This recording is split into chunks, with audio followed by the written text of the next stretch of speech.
The blizzard should have killed her, but Eliza Carter refused to die, not with her newborn twins depending on her, not with the Blackthorn riders closing in behind her through the Wyoming wilderness. When she collapsed at that cabin door in 1876, bleeding and half frozen, she made a choice that would ignite a war between honor and vengeance. What happened next changed everything, and the shocking alliance she formed will leave you speechless. Stay with me until the end of this incredible story and comment below what city you're watching from, so I can see how far this tale has traveled across the world. The wind howled like a banshee across the Wyoming territory, driving snow so thick that Eliza Carter could barely see her own hands clutching the reins. Each gust cut through her threadbare coat like a blade, but she pressed on her horse's labored breathing, the only sound louder than the storm's fury. Behind her, somewhere in that white hell, riders pursued men who would kill her without hesitation and take her babies for reasons that made her blood run cold. "Come on, Duchess," she whispered to her mare, her voice cracking with exhaustion. "Just a little further." The twins stirred against her chest, bundled tight in what remained of her wedding quilt. Born only 3 days ago in a cave during another storm, they were all she had left of Thomas, all that remained of the love that had defied convention and cost them everything. Sarah and Rebecca, names she'd whispered to them in those first precious moments when she thought they might actually have a chance at safety. How naive she'd been. Duchess stumbled, nearly sending them all into a snowdrift that could have been 3 feet deep or 30. Eliza's heart hammered as she steadied the horse, her frozen fingers barely able to grip the leather anymore. She'd lost feeling in her toes hours ago, and the wound in her shoulder, courtesy of Ezra Blackthorn's parting shot, had soaked through her bandages and was beginning to freeze. She wouldn't make it through the night. None of them would. But then through the swirling white, she saw it, a thin column of smoke rising from what looked like a chimney. A building barely visible in the storm, but real, solid. "There!" she gasped, pointing Duchess toward salvation. "There's hope yet." The cabin materialized from the blizzard like something from a fever dream. Small but well-built, with golden light spilling from frost-covered windows. Smoke indeed rose from a stone chimney, and she could see the faint outline of a stable behind the main structure. Someone lived here, someone with warmth and shelter, and maybe, God willing, a heart that hadn't been frozen by this God-forsaken territory. Eliza slid from Duchess's back, her legs nearly buckling as her boots hit the snow. The twins cried softly, their tiny voices lost in the wind, and she clutched them tighter against her chest. Each step toward the cabin door felt like walking through molasses, her body screaming in protest, but she forced herself forward. 3 more steps. 2. 1.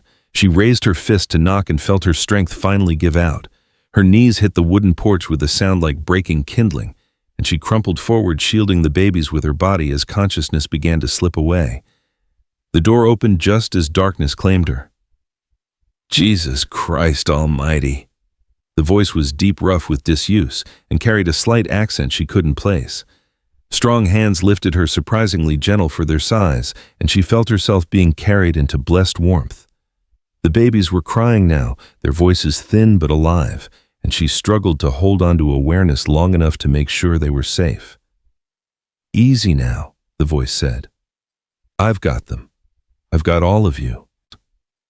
She opened her eyes. When had she closed them and found herself looking up into a weathered face, dominated by pale blue eyes that had seen too much? The man was perhaps 40, with graying brown hair and a beard that spoke of long solitude. His clothes were simple, but clean wool shirt, leather vest, practical boots. But it was his hands she noticed, most steady and sure as he checked the twins' physician's hands. "Are you hurt badly?" he asked, those careful fingers probing the wound in her shoulder. She winced, and he frowned. "Bullet?" "Yes." The word came out as barely a whisper. 3 days ago. I cleaned it as best I could, but you've been riding through hell ever since." He moved to a cabinet, returning with bandages and a bottle of what smelled like strong whiskey. "This is going to hurt." She nodded, then remembered the most important thing. "My daughters are fine, hungry, cold, but alive." He gestured toward the fireplace, where he'd placed them in a makeshift cradle lined with soft furs. Twins, Sarah and Rebecca, saying their names aloud felt like a prayer. "Born 3 days ago, like I said. I I know how this looks, strangers showing up in a storm with newborns, but I swear to you, you don't need to swear anything to me." His voice was firm, but not unkind. "What you need is to let me clean this wound before it kills you, and you need food rest and about 12 hours by this fire." He paused, studying her face with those penetrating eyes. "What you don't need is whoever was chasing you catching up while you're in no shape to run." The word sent a chill through her that had nothing to do with the cold. "How did you?" "Lady, I've seen enough desperate people in my time to recognize the look. Plus, that wound wasn't made by accident, and you didn't ride into a blizzard for the fun of it." He began cleaning the bullet hole with efficient, practiced movements. "So who's after you? And should I be loading my rifle while I work?" Eliza closed her eyes, feeling tears she'd been holding back for days finally spill over. Where could she even begin with Thomas's death, with the reading of the will that had revealed secrets no one was supposed to know, with Ezra Blackthorne's cold promise that the twins would never see their first birthday? "My name is Eliza Carter," she said finally. "My husband was Thomas Blackthorne."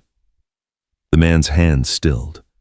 When she opened her eyes, she saw recognition dawn in his expression, and something else, something that might have been fear. "Blackthorne," he repeated slowly, "as in the Blackthorne family from Virginia, the ones who moved west after the war. You know them." He resumed his work, but she could feel the tension in his touch. "I know of them. Rich, powerful, and not the kind of people you cross lightly." He glanced toward the twins. "Let me guess they don't approve of their new granddaughters. It's more complicated than that." Eliza's voice broke. "Thomas, he wasn't supposed to marry me. I was nobody, daughter of a seamstress, but he loved me anyway. We eloped, moved out here to start fresh. But when he died in that mine collapse last month..." She couldn't finish. The memory was too raw, too painful. Thomas's broken body being carried out of the Silver Creek mine, the way his hand had gone cold in hers as she whispered promises she couldn't keep. "The will," the man said quietly. "It wasn't a question. The will left everything to me and the babies. Everything. The mine stakes, the land, the money, all of it.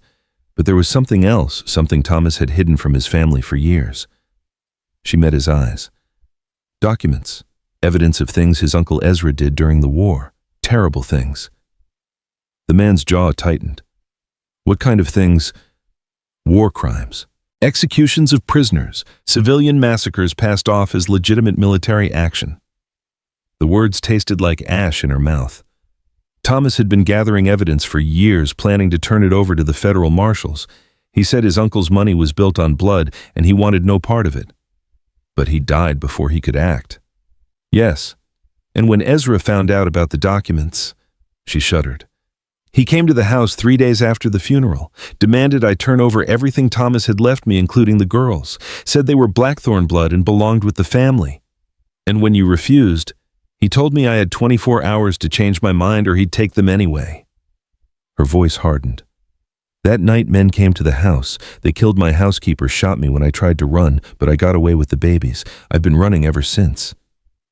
The man finished bandaging her shoulder and sat back on his heels. "How many riders?" "At least 6 when I last saw them, maybe more by now." "Armed?" "Very."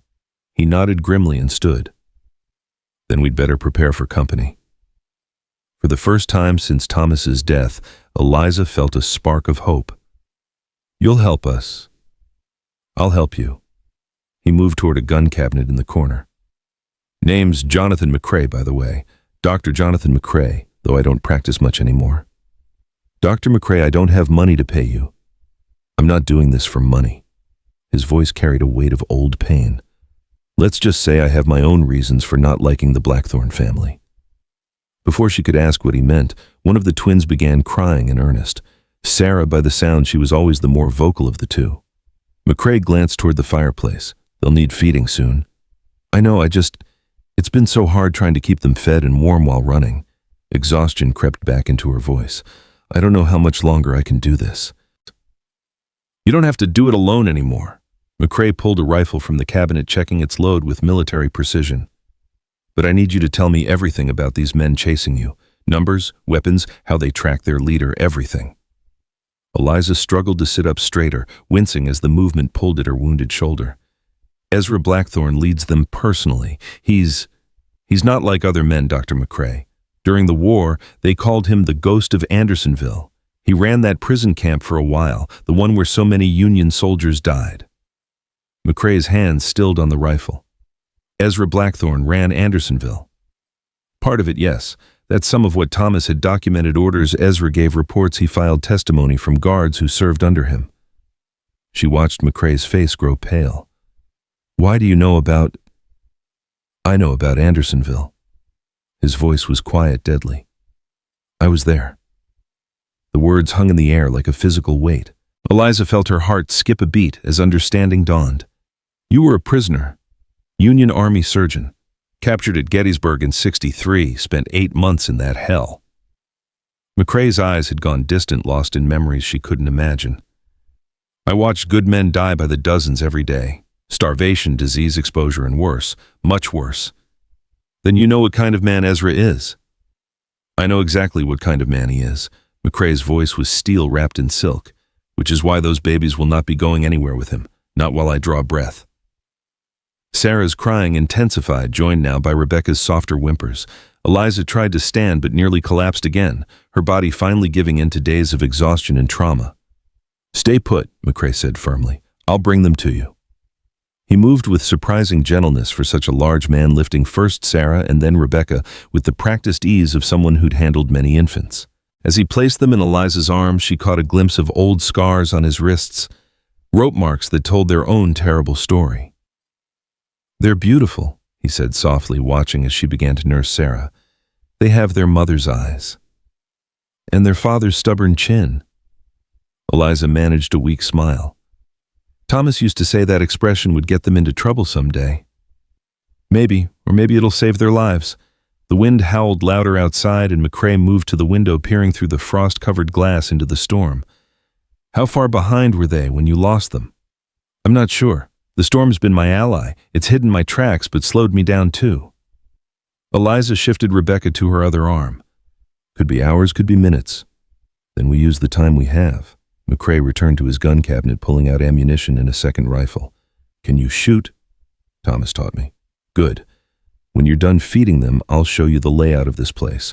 There are advantages to my location that most people don't see. What kind of advantages? McCrae smiled grimly. The kind that come from 15 years of expecting trouble to find me eventually.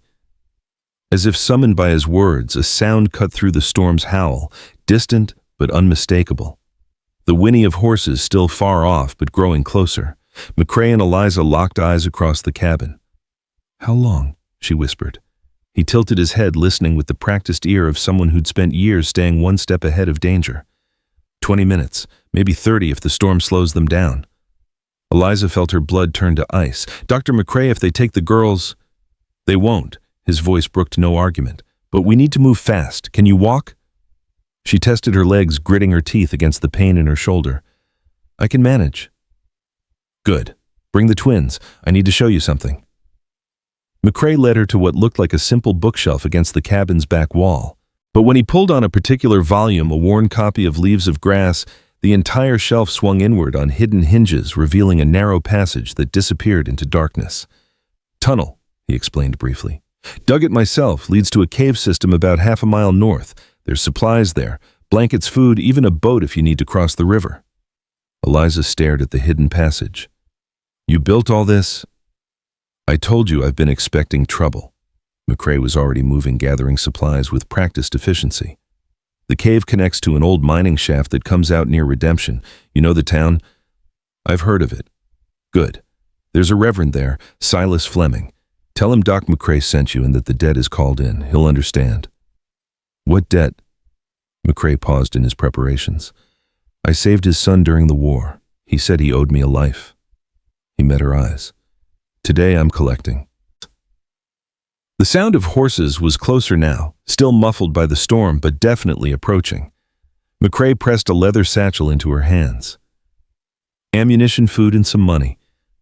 There's also a letter in there. If something happens to me, give it to Fleming. He'll know what to do with it. Dr. McCrae, Jonathan, you don't have to do this. We could all escape through the tunnel.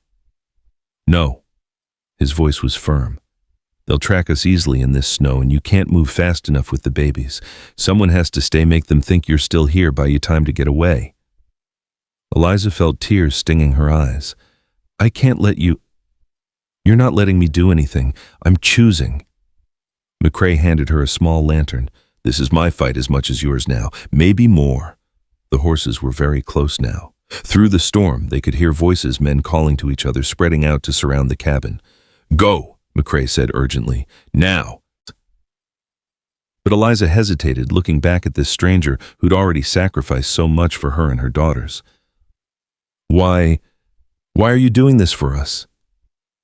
McCrae was quiet for a long moment, his hand resting on the rifle. When he spoke, his voice was soft but carried the weight of old pain. "Because 15 years ago I watched helpless while evil men destroyed everything good and innocent they could find. I swore if I ever got the chance to stand against that kind of evil again, I wouldn't hesitate." He looked at the twins sleeping peacefully in her arms. "Today's that chance." A shout from outside made them both freeze. The riders had found the cabin. "Go," McCrae repeated.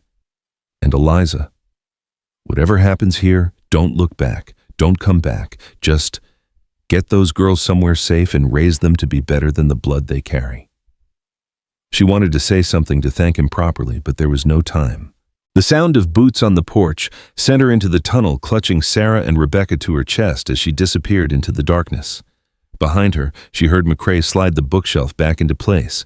Then came the heavy knock on the cabin door, imperious, demanding exactly the sound she'd been dreading for 3 days. "Open up," a voice called through the storm. "We know you're in there." Eliza forced herself to keep moving through the tunnel, even as every instinct screamed at her to go back to help the man who was risking everything for strangers. But she had her daughters to think of, and McCrae was right. This was her only chance. The tunnel was longer than she'd expected, winding through natural rock formations that spoke of years of careful excavation. McCrae had built more than just an escape route. He'd created a lifeline for exactly this kind of situation. How many people had he helped over the years? How many desperate souls had found refuge in his lonely cabin? Behind her, muffled by distance and stone, she heard voices raised in anger. McCrae's calm responses were too faint to make out words, but his tone suggested he was buying her precious time. The twins stirred restlessly, sensing her fear, and she hummed softly to keep them calm. A lullaby Thomas used to sing back when the world made sense and evil was something that happened to other people. The tunnel began to slope upward, and she could feel a change in the air, fresher with the bite of snow. She was nearing the cave McCrae had mentioned. As she climbed, she tried not to think about what was happening back at the cabin. She tried not to imagine Ezra Blackthorn's cold eyes, searching for any sign of where she'd gone. She tried not to think about McCrae facing 6 armed men alone, but her mind kept returning to his words. "This is my fight as much as yours now." What had he meant by that? What connection did he have to the Blackthorn family beyond his time at Andersonville? The tunnel opened into a natural cave that was surprisingly large and well-appointed. McCrae had clearly spent considerable time preparing this refuge. There were crates of supplies, oil lamps already filled and ready to light, and even a small stove with a chimney that must vent somewhere undetectable from outside. But what caught her attention was the distant crack of gunfire echoing through the stone. The fight had begun. Eliza sank onto a pile of blankets, clutching her daughters as tears finally came in earnest. She'd brought death to a good man's door, and now he was paying the price for her sins. McCrae was right that this wasn't her fault, that she was as much a victim as anyone, but that didn't make the guilt any easier to bear. More gunshots closer together now, a brief lull, then the sharp report of what sounded like McCrae's rifle. At least he was still alive, still fighting. Sarah began to fuss, and Eliza realized she needed to focus on what she could control. Her daughters needed warmth, food, and comfort, not a mother paralyzed by guilt and fear. McCrae had given them this chance. She owed it to him to make the most of it. She lit one of the lamps and began exploring the cave more thoroughly. There was indeed a boat at the far end tied to a small underground dock where an underground stream flowed toward what must be the river McCrae had mentioned. The boat was small but sturdy, loaded with additional supplies, and even a waterproof map showing the route to redemption. Everything had been planned with meticulous care. This wasn't the work of a man expecting trouble someday. This was the preparation of someone who'd been actively hunted for years. As she examined the map, more pieces of the puzzle began falling into place. McCrae hadn't just been a prisoner at Andersonville. He'd been something more. A witness to war crimes, perhaps. Or maybe he'd escaped and carried evidence that could destroy men like Ezra Blackthorne. The gunfire had stopped. Eliza strained her ears but heard only the sound of wind and water. The silence was somehow worse than the shooting had been. At least gunfire meant McCrae was still fighting. She forced herself to keep preparing for the journey ahead. The twins would need to be wrapped warmly for the boat ride, and she needed to figure out how to manage them while rowing. It would be difficult, but not impossible. A new sound reached her ears, voices echoing down the tunnel she'd just traversed. Her blood froze as she recognized one of them. Tunnel behind the bookshelf, fresh footprints in the dust. Ezra Blackthorne's voice was exactly as she remembered, cultured, calm, and utterly without warmth. He'd found the passage. "Should we follow?" another voice asked. "Of course we follow." Ezra's tone suggested the question was monumentally stupid. But carefully, the doctor was more resourceful than expected. Was. Past tense. Eliza felt something die inside her chest. McCrae was gone, killed defending people he'd known for less than an hour. The best man she'd met since Thomas dead because she'd brought evil to his door. But she couldn't grieve now. If Ezra was coming through the tunnel, she had minutes at most before he reached the cave.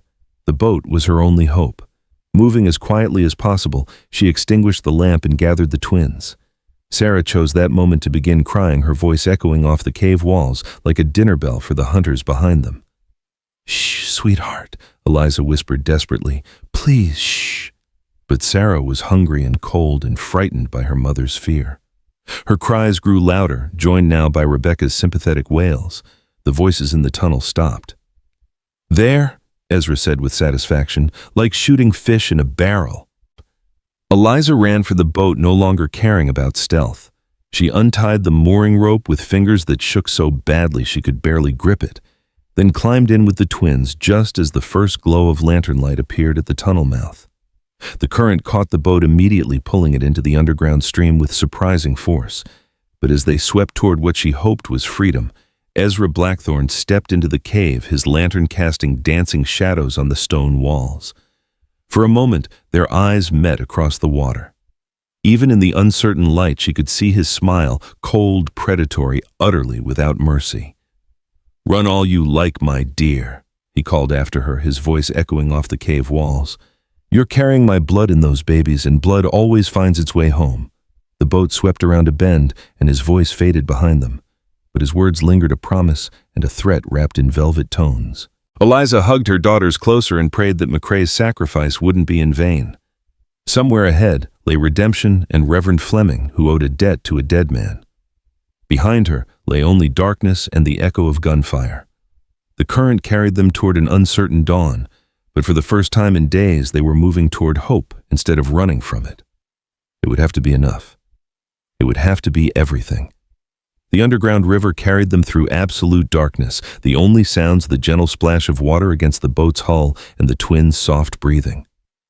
Eliza's arms ached from holding Sarah and Rebecca so tightly, but she didn't dare relax her grip.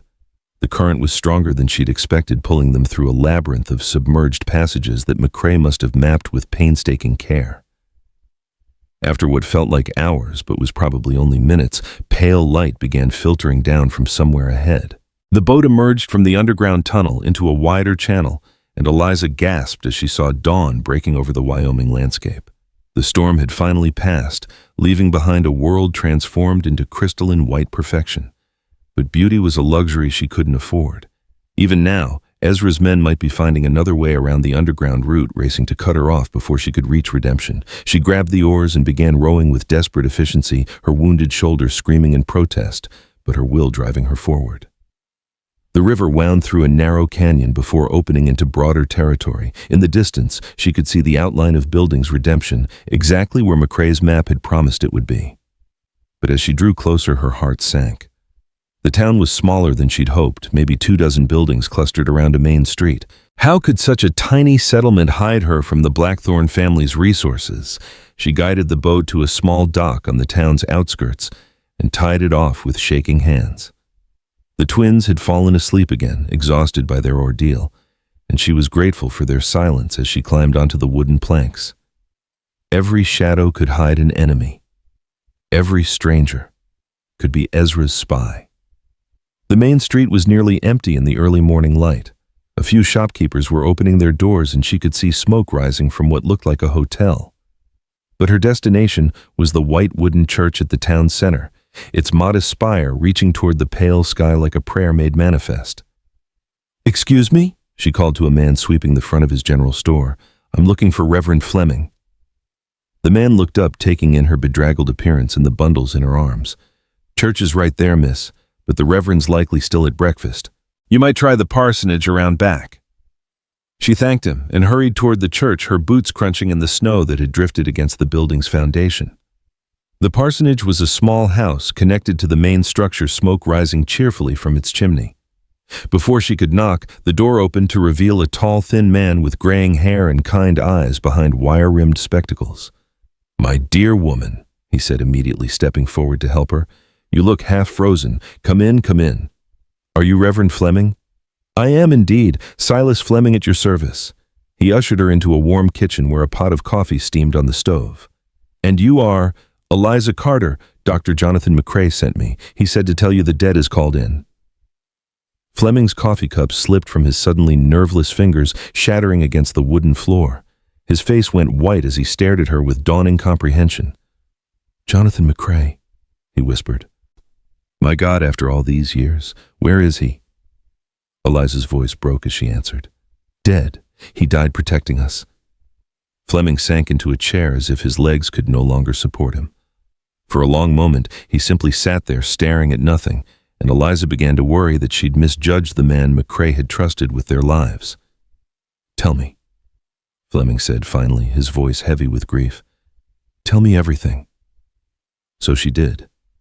Starting with Thomas's death and working forward through the nightmare of the past few days, she laid out the entire story while Fleming listened in grave silence. When she finished, he rose and moved to the window, staring out at the peaceful street as if seeing enemies in every shadow. "The Blackthorne family," he said quietly. "Jonathan mentioned them in his letters, though he never told me the full story. I knew he'd been at Andersonville, knew it had marked him deeply, but I never realized. His letters..." Fleming turned back to her with a sad smile. "Oh yes, we corresponded regularly. Jonathan saved my son David during the war, pulled him from a burning field hospital under enemy fire. David lived another 20 years because of that man's courage. When he finally succumbed to his injuries in '73, I wrote to thank Jonathan again. We became friends, I suppose, though we never met face to face after the war." Sarah stirred in Eliza's arms, making soft sounds that indicated she'd be fully awake soon. Fleming noticed immediately. "The babies need care, and so do you, Mrs. Fleming," he called toward what must be another room. "We have guests." A plump, motherly woman appeared in the doorway, took one look at Eliza's condition, and immediately sprang into action. "Poor dear," she clucked, reaching for the twins. "Let me help with these precious ones while you see to that shoulder. Silas, don't just stand there, get the good room ready. Martha, there may be danger. Then we'll face it as we always have together." Martha Fleming's voice brooked no argument. "This woman needs help and these babies need tending. Everything else can wait." For the first time since McCrae's sacrifice, Eliza felt a spark of hope, but it was quickly tempered by reality. Ezra Blackthorne wouldn't be stopped by locked doors and good intentions. "Reverend Fleming," she said as Martha bustled around preparing formula for the twins. "Dr. McCrae said you'd understand about a letter. He gave me something for you." She pulled McCrae's leather satchel from her coat and handed it to Fleming. His hands shook slightly as he opened it, withdrawing several documents in what looked like a thick packet of letters tied with string. Fleming read in silence for several minutes, his expression growing increasingly grave. Finally, he looked up at her with eyes full of pain and determination. "My dear Mrs. Carter, I fear you've understated the danger you're in. These documents, they're evidence of war crimes, yes, but they're also something more. They implicate men who are still very much alive and very much in power." "What do you mean?" Fleming set the papers aside and rubbed his temples. Ezra Blackthorne didn't act alone during the war. He had help, influential help. According to these documents, he was part of a conspiracy that reached into the highest levels of the Confederate command structure. Eliza felt ice forming in her stomach. How high? High enough that some of these men have reinvented themselves as respectable businessmen and politicians in the years since the war ended. High enough that they'd kill to keep these secrets buried. Fleming met her eyes. Your husband wasn't just gathering evidence against his uncle. He was building a case that could topple some very powerful people. Then why didn't he act sooner? Because he was afraid, Fleming said simply, and rightfully so. But according to his letters to Jonathan, he'd finally found someone willing to help, a federal marshal named Harrison Pike, who specializes in war crimes cases. Thomas was supposed to meet with Pike next month. The implications hit Eliza like a physical blow. That's why Ezra moved so quickly after Thomas died. He knew about the meeting. Almost certainly. And now he knows you have the evidence. Fleming stood and began pacing his mind, clearly working through possibilities. The question is, what do we do with it? Before Eliza could answer, a commotion erupted from the front of the church. Horses arriving at speed and voices raised in what sounded like urgent conversation. Fleming and Eliza exchanged glances. Stay here, Fleming said, moving toward the front door. Martha, take Mrs. Carter and the babies to the cellar. But it was too late. The parsonage door burst open without ceremony, and 3 men strode in as if they owned the place. The leader was tall and lean, with cold gray eyes that immediately fixed on Eliza with predatory satisfaction. Mrs. Carter, Ezra Blackthorne said with mock politeness, how good of you to make this so easy. Eliza instinctively clutched her daughters closer, her heart hammering as she looked for escape routes. But Ezra's men had positioned themselves to block both the front and back doors. Mr. Blackthorne, Fleming said, stepping between them with surprising courage, this is a house of God. You have no business here. Ezra's laugh was like breaking glass. Oh, but I disagree, Reverend. I have very urgent business with Mrs. Carter and those babies she's carrying. You see, they belong to me. They belong to no one but their mother. Legally, that's debatable, but practically, Ezra's hand moved to the pistol at his hip. Practically, possession is 9/10 of the law. Eliza found her voice, though it came out barely above a whisper. Dr. McCrae died protecting us. Doesn't that mean anything to you? For the first time, something flickered across Ezra's face.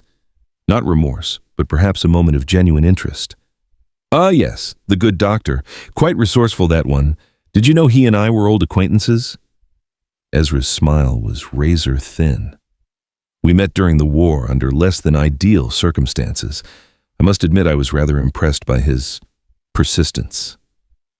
You're a monster, Eliza said, surprising herself with the strength in her voice. I'm a practical man, my dear. Monsters are creatures of emotion and impulse. I simply do what needs to be done. Ezra took a step closer. And what needs to be done is very simple. You're going to give me those babies and any documents my nephew might have left you, and then you're going to disappear, permanently. Over my dead body, Fleming said, if necessary. Ezra's tone didn't change, but his meaning was clear. The standoff stretched taut as a wire, and Eliza could feel her daughters stirring restlessly in her arms. Any moment now they'd wake up crying, and she couldn't bear the thought of their innocent voices cutting through this moment of pure evil. Then Martha Fleming stepped forward from where she'd been standing frozen by the stove. Silas, she said quietly, show him. Fleming looked at his wife in confusion. Show him what, dear? The letter that came yesterday? The one from the marshal's office. Understanding dawned in Fleming's eyes, followed quickly by something that might have been hope. He moved to a desk in the corner and withdrew an official-looking envelope. Marshal Pike sent word. Fleming said, his voice gaining strength. He's already on his way to redemption. Should arrive sometime today, actually. Ezra's composure slipped for just a moment, but it was enough. Eliza saw the flicker of uncertainty cross his face before the cold mask slammed back into place. You're bluffing. Am I? Fleming held up the letter. Feel free to read it yourself. The federal government has taken quite an interest in certain wartime activities. Seems someone's been asking questions about Andersonville and other irregular operations. One of Ezra's men shifted nervously. Boss, maybe we should... Shut up. Ezra's voice cracked like a whip. The Reverend is lying. Even if this marshal exists, even if he's coming here, it changes nothing. We complete our business and leave before he arrives." But Eliza could see the calculation in his eyes. Whatever timeline he'd been working under had just been compressed dramatically.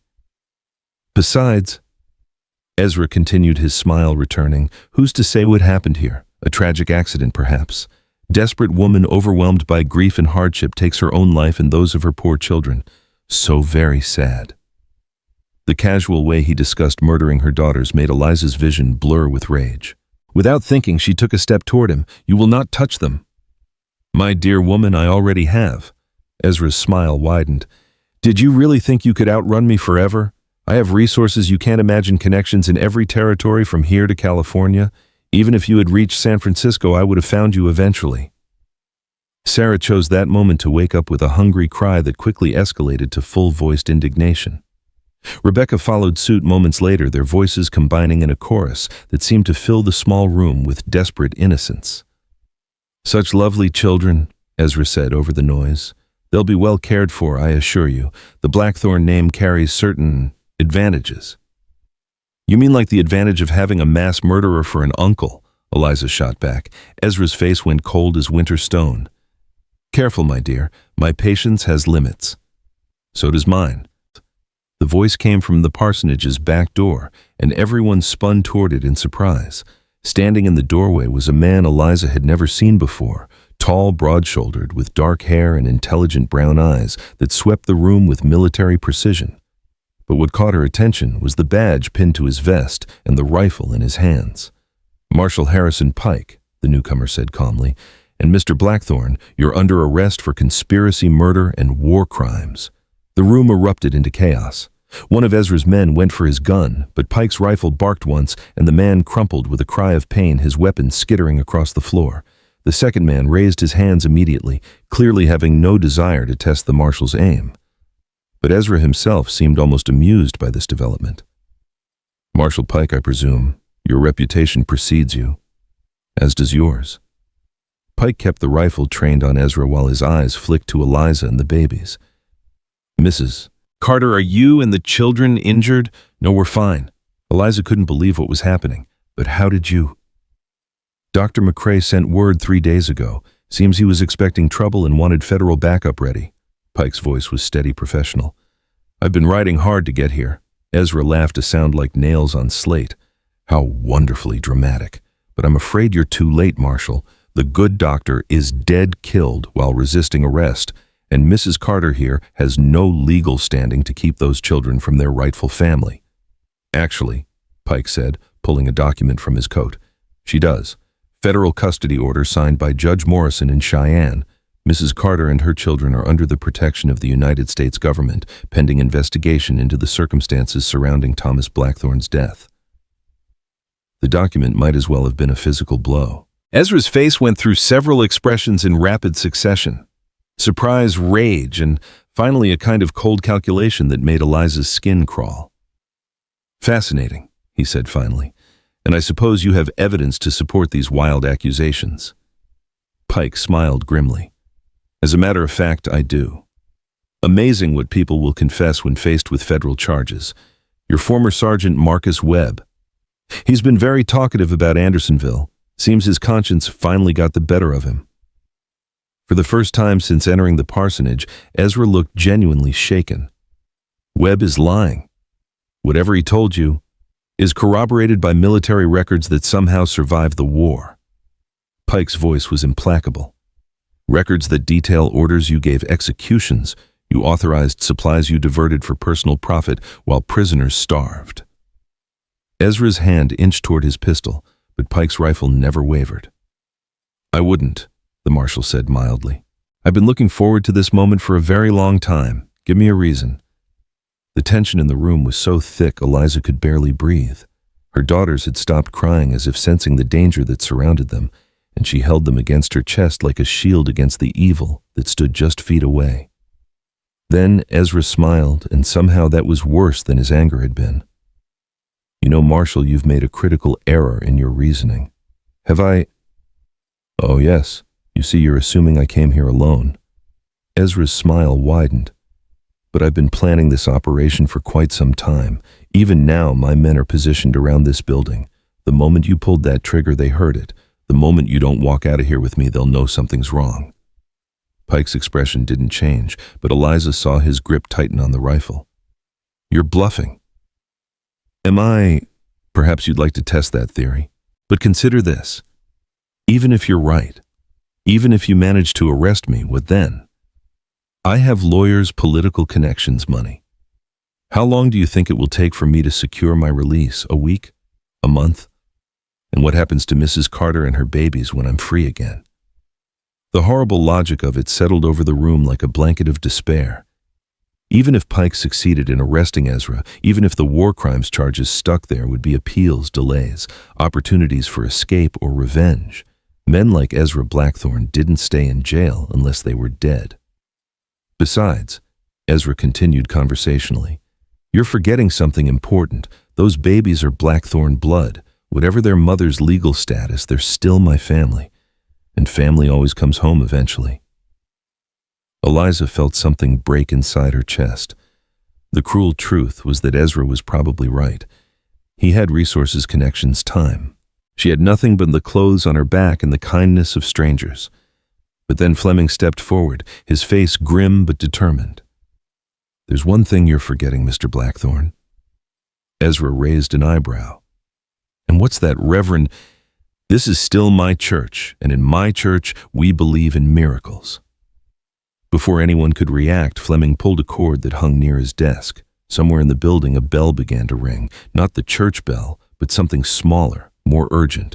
"What the hell?" Ezra began. The sound of running footsteps came from outside, along with shouts and the unmistakable sound of weapons being cocked. Through the window, Eliza could see men emerging from buildings throughout the town, all of them armed. Pike smiled grimly. "Did I mention that Redemption was founded by Union veterans, men who served under me during the war? Men who have very strong feelings about Confederate war criminals."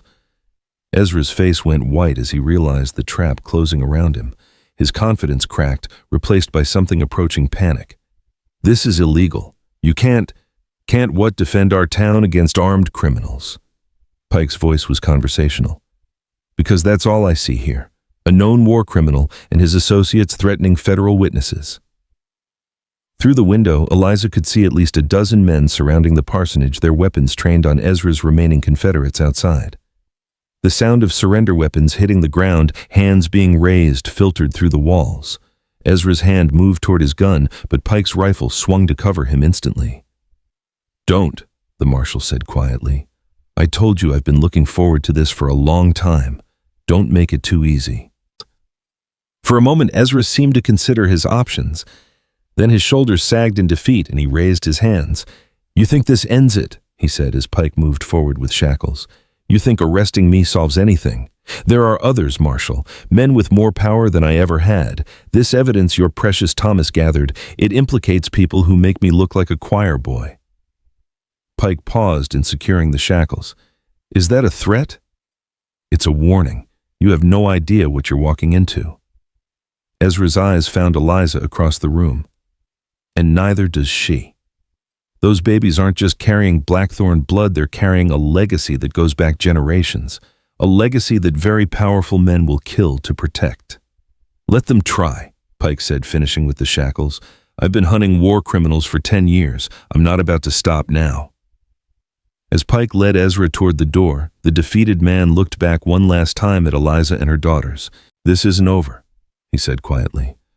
"It will never be over. Blood calls to blood, my dear, and Blackthorne blood has a very long memory." Then he was gone, led away by Pike and his improvised posse of veterans. The parsonage fell into sudden, shocking silence, broken only by the twins' soft breathing and the distant sound of horses carrying prisoners away. Eliza sank into a chair, her legs finally giving out as the adrenaline drained from her system. It was over. Ezra was captured, his men scattered or arrested, her daughters were safe. But his final words echoed in her mind, carrying a promise of future dangers she couldn't yet imagine. The immediate threat was gone, but the larger conspiracy he'd hinted at remained. Thomas's evidence had implicated more than just one bitter Confederate officer. It had exposed a network of powerful men with everything to lose. Fleming sat down across from her, looking every one of his 60-odd years. "Well," he said finally, "that was considerably more excitement than we usually see in Redemption." Despite everything, Eliza found herself laughing. It was a shaky, slightly hysterical sound, but it felt wonderful after so many days of fear. "Dr. McCrae was right to trust you," she said. "Jonathan was a good man, the best man I ever knew."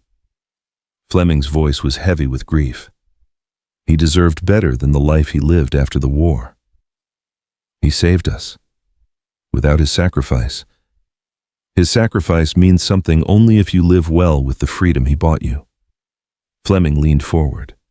"The question is, what happens now Ezra is captured, but he wasn't lying about the broader conspiracy? There will be others." Eliza looked down at her sleeping daughters, so innocent and peaceful despite all the violence that had swirled around them. Sarah's tiny fist was curled against Rebecca's cheek in a gesture of unconscious protection that made her heart ache. "I don't know," she admitted. "I can't keep running forever, but I can't stay here either. It wouldn't be fair to put your town in danger." "Perhaps not," Fleming agreed. "But you don't have to decide today. Rest, recover your strength. Let Marshal Pike complete his investigation, and then we'll see what the Lord provides." Martha Fleming appeared with a tray of food and fresh coffee, her practical kindness a balm to Eliza's wounded spirit. "No more talk of troubles today," she announced firmly. "Today is for healing. Tomorrow can worry about itself." As Eliza accepted the offered meal, she found herself thinking about Jonathan McCrae's final words. "Get those girls somewhere safe and raise them to be better than the blood they carry." She'd found safety at least temporarily. But the harder task lay ahead, raising Sarah and Rebecca to be strong, independent women who could face whatever legacy their father's family might try to impose on them. Outside, the sun climbed higher in the winter sky, melting the snow and promising spring. It felt like an omen, a sign that the darkness of the past few days was finally lifting. But in the back of her mind, Ezra's warning lingered like a shadow. Blood calls to blood. Only time would tell if love could prove stronger than the demands of bloodline and vengeance. The peace lasted exactly 3 days. Eliza woke on the 4th morning to the sound of urgent voices outside the parsonage window. Dawn light filtered through the frost-covered glass, revealing Marshal Pike in animated conversation with 2 men she'd. The peace lasted exactly 3 days. Eliza woke on the 4th morning to the sound of urgent voices outside the parsonage window. Dawn light filtered through the frost-covered glass, revealing Marshal Pike in animated conversation with 2 men she didn't recognize. Their travel-stained clothes and exhausted horses suggested they'd ridden through the night to reach Redemption. She slipped from bed, carefully mindful not to wake the twins, who slept peacefully in the cradle Fleming had provided. Sarah and Rebecca had finally begun to thrive in the safety of the parsonage, their tiny bodies filling out and their cries growing stronger. For 3 precious days, Eliza had allowed herself to believe they might actually be safe. Through the thin wall, she could hear Pike's voice rising in frustration. "What do you mean, escaped? That jail was supposed to be secure." "It was secure, Marshal," came the reply in a voice thick with exhaustion and shame. "But they had help, professional help. Whoever broke Blackthorn out knew exactly what they were doing." Eliza's blood turned to ice. She pressed her ear closer to the wall, straining to hear every word. "How many casualties?" Pike asked. 3 guards dead, 2 more wounded. They hit hard and fast middle of the night. By the time backup arrived, Blackthorn and his men were gone. "Tracks. Lost them at the river. Could be heading anywhere." Eliza sank onto the bed, her legs suddenly unable to support her weight. Ezra was free. After 3 days of hope, 3 days of believing the nightmare might actually be over, the monster was loose again. A soft knock at her door made her jump. "Mrs. Carter?" Fleming's voice was gentle but urgent. "Are you awake? I'm afraid we need to talk." She opened the door to find the Reverend's face etched with concern and something that might have been fear. Behind him stood Pike, his jaw tight with barely controlled anger. "You heard," Pike said. It wasn't a question. "Enough." Eliza wrapped her shawl tighter around her shoulders. "How long do we have?" "Hard to say. Could be hours, could be days." Pike removed his hat and ran a hand through his dark hair. "But they'll come. Blackthorn won't give up now, not when he was so close." Fleming moved to the window, peering out at the peaceful street, as if expecting to see armed riders already approaching. The question is, what we do about it. My congregation is brave, but they're not soldiers. We can't ask them to face professional killers. You won't have to. Pike's voice was grim with determination. I'm taking Mrs. Carter and the children out of here. Today. Where? Eliza asked. Ezra said it himself, he has connections everywhere. How far would we have to run before we'd be safe? There's a place, Pike said after a moment's hesitation, a federal safe house in Denver. It's not common knowledge even among marshals. If we can get you there, if. Eliza's laugh was bitter. How many ifs are we going to stack up before this house of cards comes tumbling down? Pike studied her face with those intelligent brown eyes. You have another idea. I have a question. How did they know where to find Ezra the jail, I mean? It was supposed to be secret, wasn't it? Pike and Fleming exchanged glances, and Eliza saw her suspicion confirmed in their expressions. Someone told them, she continued. Someone with access to federal information, which means this conspiracy goes even deeper than we thought. Mrs. Carter, Pike said carefully, what are you suggesting? I'm suggesting that running might not be enough anymore. Every time we think we've found safety, they find us. Every time we think we've stopped them, they come back stronger. She moved to the cradle where her daughters slept, their peaceful faces a stark contrast to the violence swirling around them. Maybe it's time to stop running and start fighting back. Fleming looked alarmed.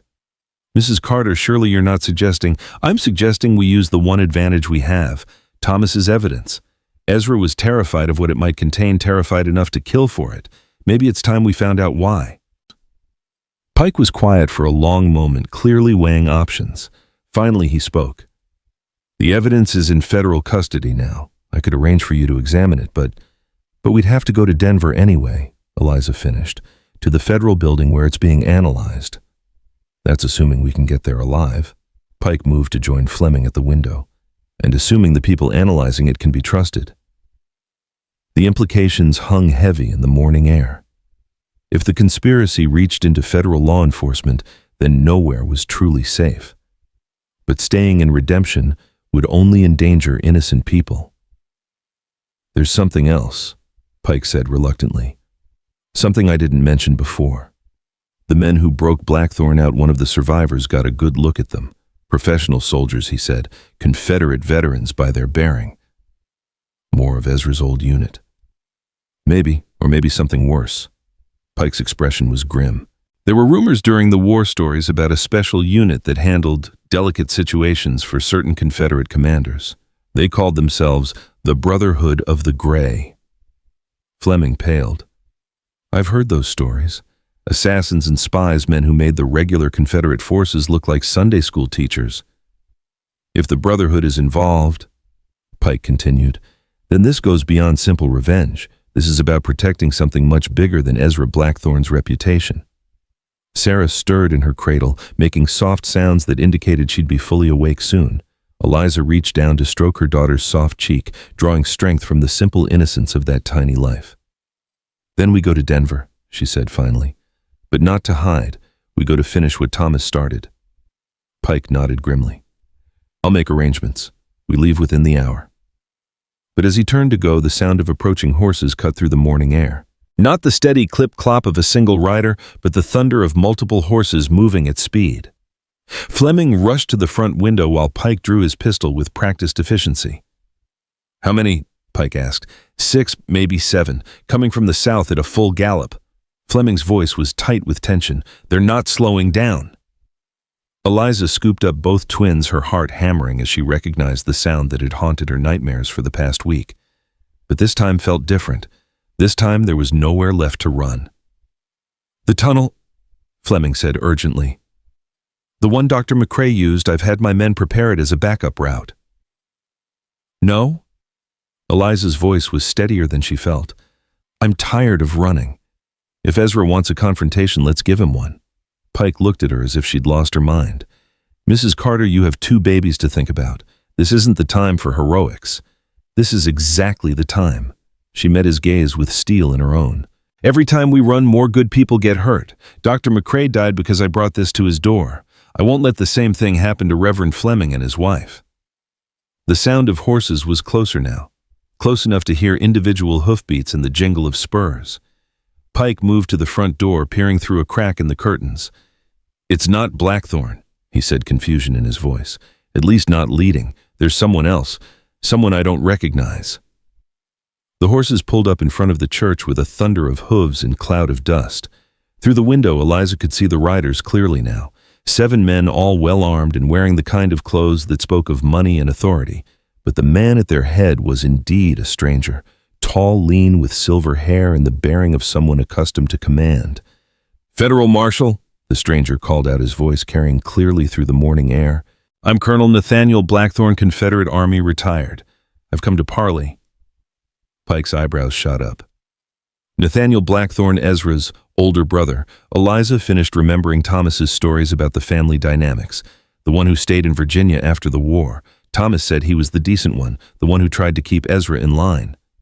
If he's here now, Pike's voice trailed off as implications raced through his mind. Maybe he's not here to help Ezra, Eliza said quietly. Maybe he's here to stop him. The call came again, more urgently this time. "Marshal Pike, Mrs. Carter, I know you're in there. I have information about my brother's escape, information that could save lives." Pike holstered his weapon and looked at Eliza. "What do you think?" She studied the man through the window. There was something about his bearing, his posture, that reminded her painfully of Thomas. The same straight-backed pride, the same sense of honor that her husband had carried despite his family's sins. "I think we hear what he has to say." Pike nodded and opened the front door, stepping onto the church steps with his hands visible but ready. "Colonel Blackthorn, you're a long way from Virginia." The silver-haired man dismounted with the fluid grace of someone who'd spent a lifetime in the saddle. Up close, Eliza could see the family resemblance, the same strong jaw and pale eyes that marked the Blackthorn line, but tempered with something Ezra lacked, humanity perhaps, or conscience. "Marshal Pike," Nathaniel said, removing his hat in a gesture of respect. "I apologize for the dramatic arrival, but time is of the essence. My brother Ezra has escaped federal custody, and I believe he's heading here." "We know," Pike replied carefully. "The question is why you're here to warn us instead of helping him." Nathaniel's face hardened. "Because some sins are too great to overlook even for family, and because I owe a debt to the woman inside that building." Eliza stepped forward, still holding her daughter's Fleming close behind her. "What debt, Colonel?" Nathaniel's eyes found hers, and she saw pain there, old pain, carefully controlled but never fully healed. "The debt I owe to Thomas's memory, Mrs. Carter, and to the promise I made to my father on his deathbed." He paused, gathering himself. "You see, Thomas wasn't just my nephew. He was like a son to me after his parents died. I taught him to ride, to shoot, to be a man of honor. And when he defied the family to marry you..." Nathaniel's voice softened. "I was proud of him." "Then why didn't you help us?" The words came out harsher than Eliza intended. "When Ezra threatened us, when he killed Thomas's housekeeper, where were you?" "I was fighting a different battle," Nathaniel replied quietly. "Trying to stop this from the inside, trying to convince Ezra that his obsession would destroy what was left of our family name. I failed." He looked down at the ground. "By the time I realized how far he'd gone, how many people he was willing to kill, it was too late. You'd already fled, and Ezra was in federal custody." Pike stepped closer, his hand resting on his gun butt. "And now he's free, and he's not alone." Nathaniel's voice was grim. "The men who broke him out weren't just hired guns, Marshal. They were Brotherhood of the Gray, and they didn't act independently." "The conspiracy," Fleming said quietly, "it reaches that high." Nathaniel nodded. "Higher than you know, Reverend. There are men in Washington, men with real power, who were part of the wartime conspiracy Ezra helped orchestrate. They've spent the last 15 years building legitimate careers on foundations of blood and stolen gold. Thomas's evidence threatens all of that." "Which evidence exactly?" Eliza asked. "Thomas never told me specifics." "Because he was protecting you." Nathaniel reached into his coat and withdrew a leather portfolio. "But you need to know now. Need to understand what you're really fighting." He handed her the portfolio with hands that shook slightly. Inside were photographs, documents, and what looked like financial records. As Eliza studied them, her face went pale. "My God," she whispered. "This isn't just about war crimes. This is about money, vast amounts of money." "Confederate gold," Nathaniel confirmed. stolen from the treasury during the fall of Richmond and hidden throughout the South. Ezra and his conspirators had been using it to fund their post-war activities, buying influence and building power.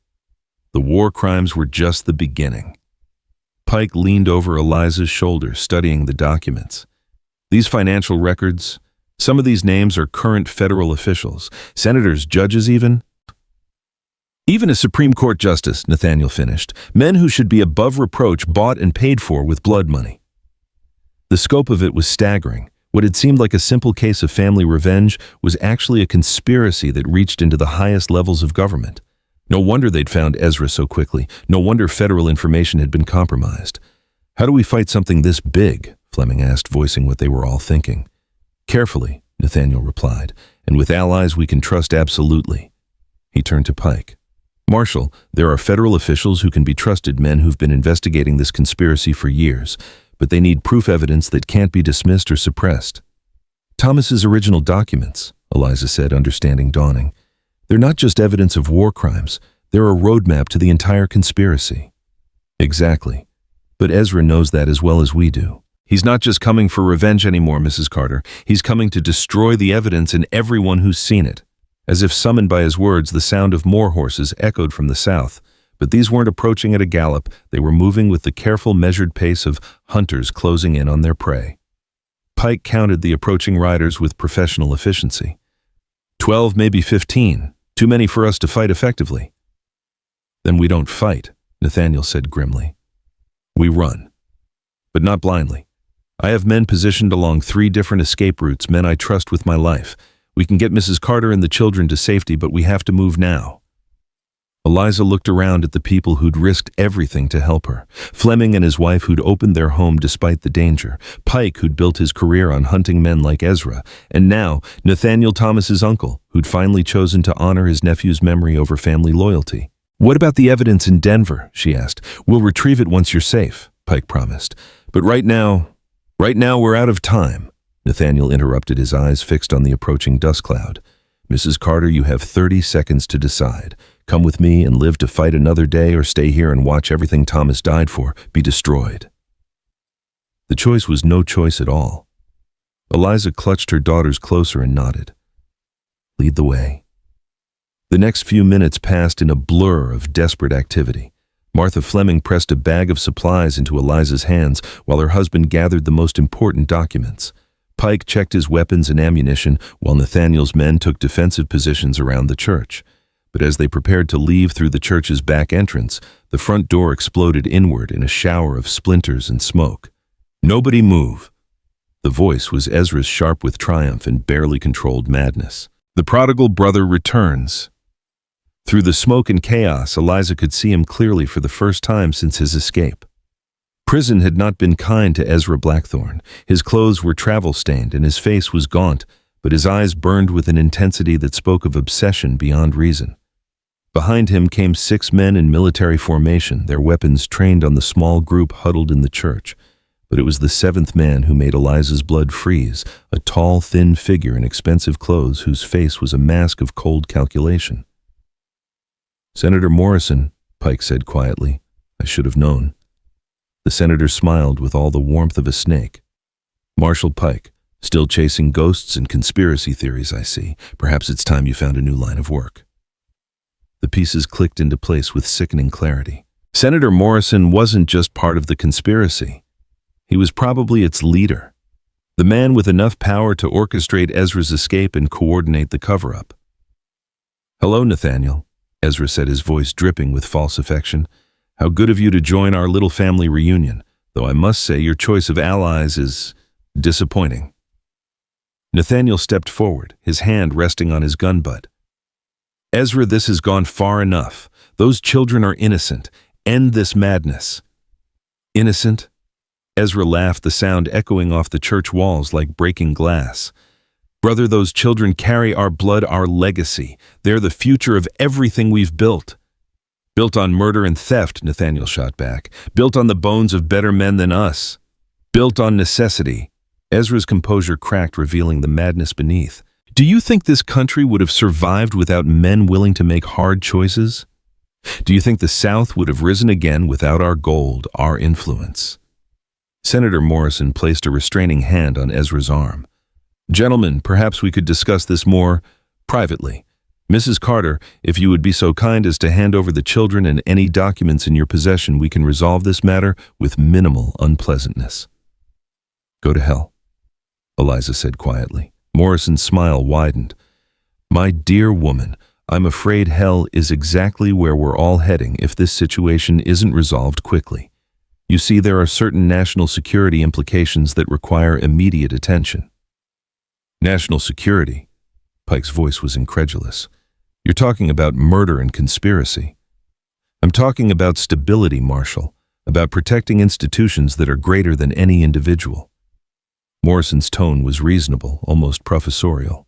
"Sometimes the greater good requires difficult decisions." Fleming stepped forward, his pastoral courage overriding his fear. "You're talking about evil, Senator, plain and simple evil." "I'm talking about reality, Reverend, the reality of power and the price of maintaining order." Morrison gestured to his men. "Take the children, gently if possible." But as the soldiers moved forward, Nathaniel drew his pistol with lightning speed. "The first man who touches those babies dies," he said quietly. The church fell into tense silence, broken only by the twins' soft breathing and the distant sound of more horses approaching.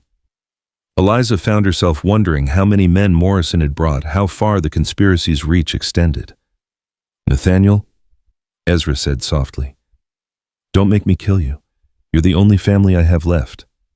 "No," Nathaniel replied, and his weapon trained on his brother's chest. "Family doesn't threaten innocent children. Family doesn't murder women and babies to protect their secrets. Family does what's necessary to survive." Ezra's mask of sanity slipped completely. "Do you think I wanted this? Do you think I chose to become what I am? But someone had to be strong enough to make the hard choices. Someone had to be willing to carry the weight of necessary sins. Thomas was willing to carry the weight of justice," Eliza said, finding her voice. "That's why you killed him, isn't it? Not for the gold, not for the conspiracy, because he represented everything you could have been, but chose not to be."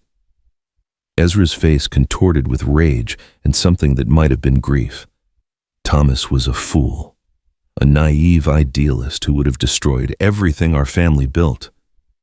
"Thomas was a good man," Nathaniel said quietly. "The best of us. And you murdered him for it." The admission hung in the air like a physical weight. Even Senator Morrison looked taken aback by the naked emotion in Ezra's voice. But before anyone could react, the sound of gunfire erupted from outside the church. Not the controlled volleys of a planned assault, but the chaotic crack and boom of a running battle. Pike moved to the window, keeping his weapon trained on Morrison's men. "Your backup is engaged, Senator. Looks like someone else wants to join this party." Through the glass, Eliza could see federal marshals in combat with Morrison's soldiers. The peaceful street of redemption transformed into a battlefield. But these weren't just any marshals. They moved with the coordinated precision of an elite unit. "The Denver office," Pike said with satisfaction. "I sent word before Ezra escaped, called in reinforcements. Looks like they finally arrived." Morrison's face went pale as he realized his carefully laid plans were unraveling. "This is impossible. Those men shouldn't even know about this location." "Unless someone with real authority ordered them here," Nathaniel said. "Someone higher up the food chain than a junior senator from a western territory." The sound of approaching footsteps made everyone in the church tense, but when the door opened, it wasn't another of Morrison's soldiers. Instead, a tall man in a federal marshal's uniform stepped through, his badge gleaming in the morning light. "Chief Marshal William Hayes," the newcomer announced. "Senator Morrison, you're under arrest for conspiracy, treason, and violation of federal statutes." Morrison's composure finally cracked completely. "This is outrageous. You have no authority." "I have all the authority I need," Hayes replied calmly. "Signed warrants from federal judges, testimony from witnesses, and most importantly, the original documents your conspiracy has been so desperate to suppress." Eliza felt her heart skip a beat. "You have Thomas's evidence?" Hayes nodded. Dr. McCrae was more thorough than anyone realized. He didn't just send copies to Denver, he distributed them to federal officials throughout the territory, along with detailed instructions for their use in case of his death. The implications hit Ezra like a physical blow. His face went through several expressions: rage, disbelief, and finally a kind of broken understanding. "It's over," he whispered. "Everything we built, everything we sacrificed for, it's all over." "It was over the moment you chose murder over justice," Nathaniel said quietly. "The moment you decided that power was more important than honor." Senator Morrison made a desperate grab for the pistol at his hip, but Hayes was faster. The chief marshal's shot took Morrison in the shoulder, spinning him around and sending his weapon skittering across the floor. "Anyone else want to try their luck?" Hayes asked mildly, his smoking pistol covering the remaining soldiers. One by one, weapons hit the floor as Morrison's men surrendered. Only Ezra remained standing, his own gun still holstered, his face a mask of defeat and dawning madness. "Ezra," Nathaniel said gently, "it's over. Surrender now, and maybe some good can come from this mess. Help us identify the other conspirators. Help us return the stolen gold to where it belongs." For a moment, it seemed like Ezra might listen. His hand moved toward his weapon, but slowly, as if he might actually be preparing to surrender. Then his eyes found Eliza and her daughters, and something dark and terrible passed across his face. "If I can't have them," he said quietly, "then no one can." His hand moved to his gun with surprising speed, but Nathaniel was faster. The shot echoed through the church like thunder, and Ezra Blackthorne crumpled to the floor, his weapon unfired. In the sudden silence that followed, Eliza could hear her daughters beginning to cry, not from fear, but simply because it was time for their feeding. Such a normal, innocent sound in the aftermath of such violence. Nathaniel knelt beside his brother's body, his face a mask of grief and resolution. "I'm sorry," he whispered. "I'm sorry I couldn't save you from yourself." Hayes moved to check on Morrison, who was conscious, but clearly in no condition to cause further trouble. "Medical attention for the senator," he called to his men, "and transport for the prisoners." As federal marshals flooded into the church to secure the scene, Eliza found herself shaking with exhaustion and relief. It was truly over now. Ezra was dead. Morrison captured and the conspiracy exposed, but the price had been terrible. Dr. McCrae Thomas's housekeeper, the guards who died in Ezra's escape, so many good people had paid with their lives for the sins of evil men. "Mrs. Carter," Hayes approached her with something that might have been kindness. "I know this has been an ordeal for you and your children. Is there anything you need? Anywhere you'd like to go?" Eliza looked around at the people who'd risked everything to help her.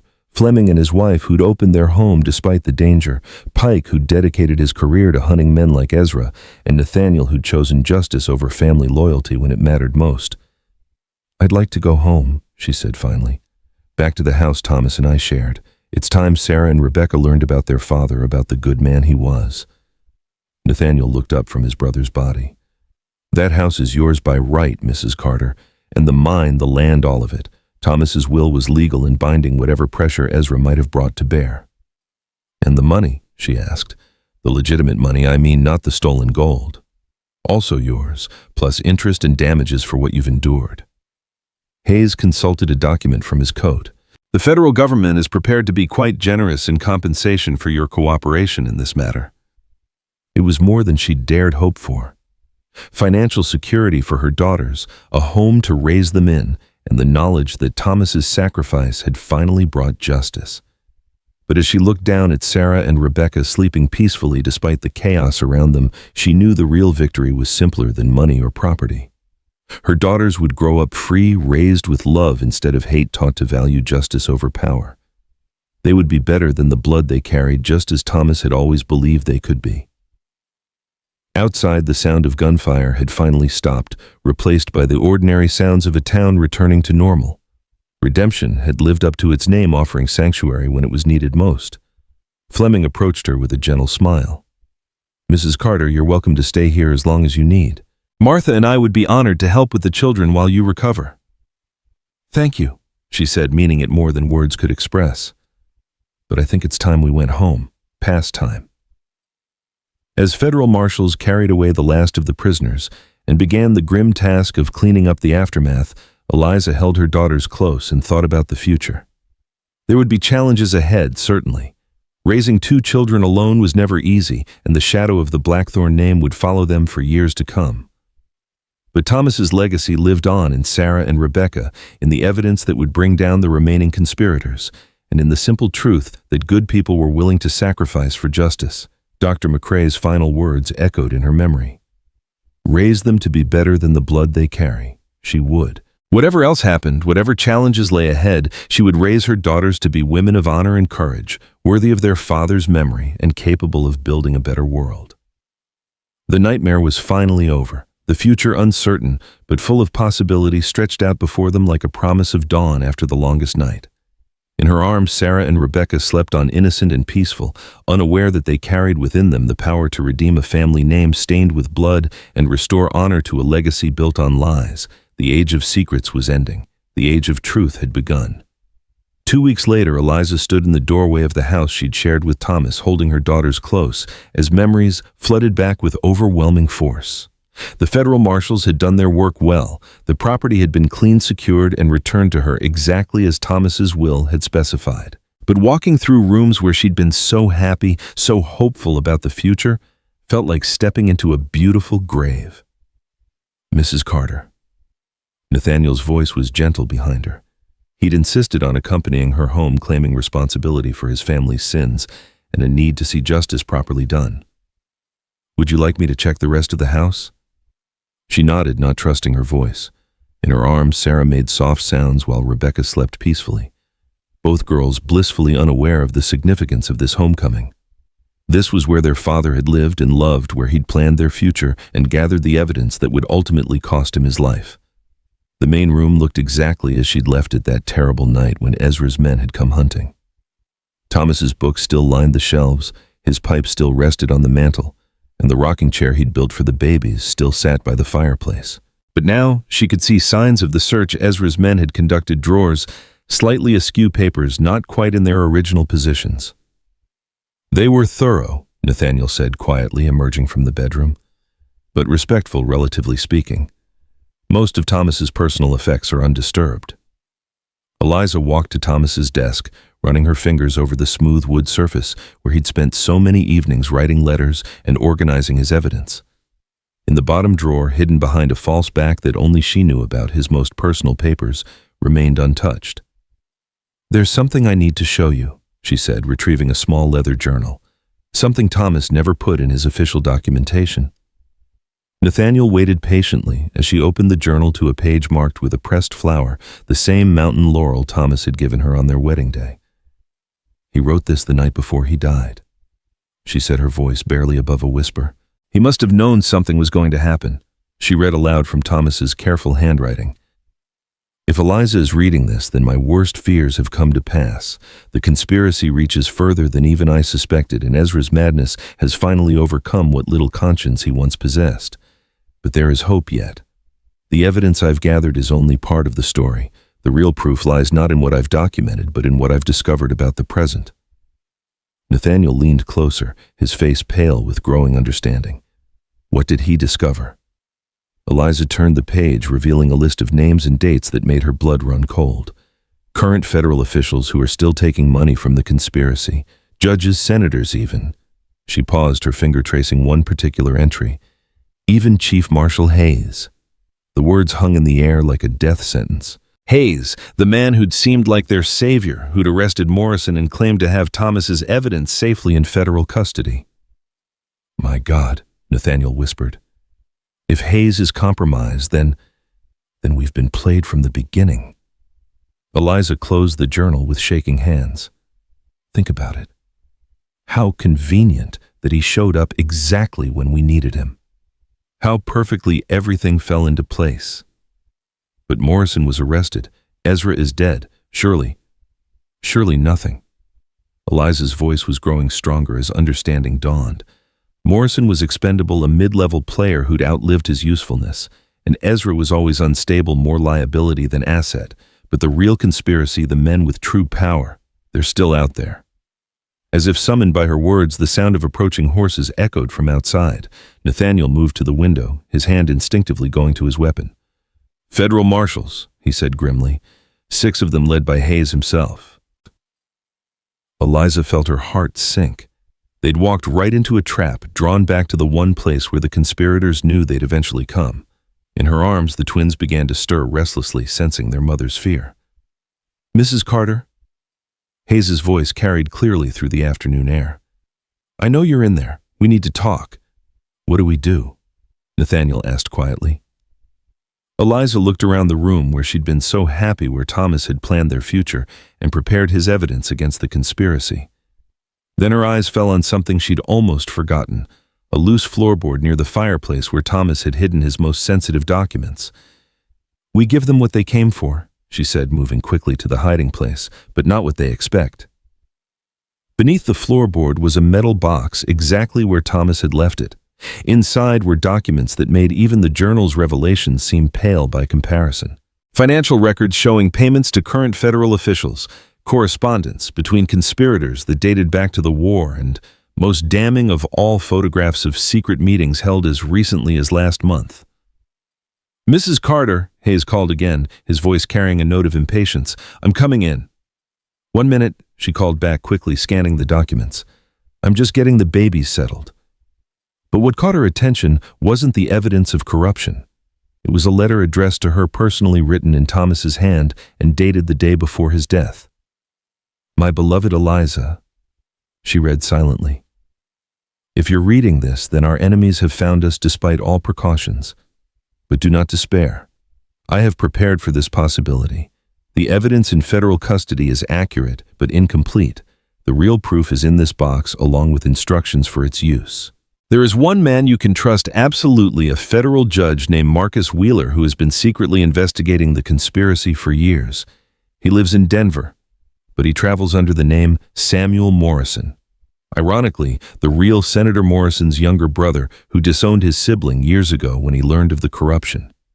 Find Judge Wheeler, give him this evidence, and remember that I love you and our daughters more than life itself." The front door opened before she could finish processing the implications. Hayes entered with 2 of his men, their weapons drawn but held casually as if they expected no real resistance. "Mrs. Carter," Hayes said with that same false kindness she now recognized for what it was. "I apologize for the dramatic entrance, but recent developments have made it necessary to relocate you and the children for your own protection." "What developments?" Nathaniel asked, his own hand resting on his gun butt. Hayes's smile was cold as winter stone. "Why, Colonel Blackthorne, I'm surprised you haven't heard. It seems the conspiracy was far more extensive than we initially believed. Senator Morrison has been talking, providing names and details that have shocked even veteran investigators like myself." "How convenient," Eliza said quietly. "I'm sorry." "I said how convenient." Morrison suddenly becoming cooperative after years of silence, almost as if someone needs new scapegoats to protect the real conspirators. Hayes's mask slipped slightly, revealing something predatory beneath. "Mrs. Carter, I think grief and stress may have clouded your judgment. You're suggesting federal law enforcement officers are part of this conspiracy." "I'm not suggesting anything." Eliza clutched the twins closer, drawing strength from their innocent warmth. "I'm stating it as fact." The room fell into tense silence. Hayes's men shifted nervously, clearly uncertain about what they'd been brought here to do. But Hayes himself seemed almost amused by her defiance. "You know," he said conversationally, "your husband was just as stubborn, just as convinced of his own righteousness. Look where it got him." "It got him murdered by his own family," Nathaniel said quietly. "But it also got him immortality. His evidence will bring down this conspiracy no matter what happens to us." Hayes laughed, a sound like breaking glass. "What evidence, Colonel?" "The documents in federal custody. I'm afraid there was a terrible fire at the Denver facility. Such a tragedy, all that carefully gathered proof lost to an unfortunate accident." Eliza felt ice forming in her stomach. If the official evidence was destroyed, then Thomas's hidden documents were the only proof left, and Hayes clearly knew about them, or at least suspected. "Of course," Hayes continued, "there may be other evidence floating around, personal papers, private correspondence, that sort of thing. Which is why it's so important that we conduct a thorough search of this property." "You have no warrant," Nathaniel pointed out. "I have all the authority I need," Hayes replied. "Federal marshals investigating a matter of national security. But let's not make this unpleasant. Mrs. Carter, simply hand over any documents your husband may have left and we can discuss arrangements for your relocation to somewhere safer." "And if I refuse?" Hayes's smile widened. "Then I'm afraid you'll be resisting a federal investigation." Such resistance often leads to tragic misunderstandings, especially when children are involved. The threat was clear and unmistakable. Eliza looked at her daughters sleeping so peacefully in her arms and felt the full weight of her impossible situation. If she gave Hayes the evidence, the conspiracy would succeed and Thomas's sacrifice would be meaningless. But if she refused, he would kill all three of them without hesitation. "There is a third option," Nathaniel said quietly.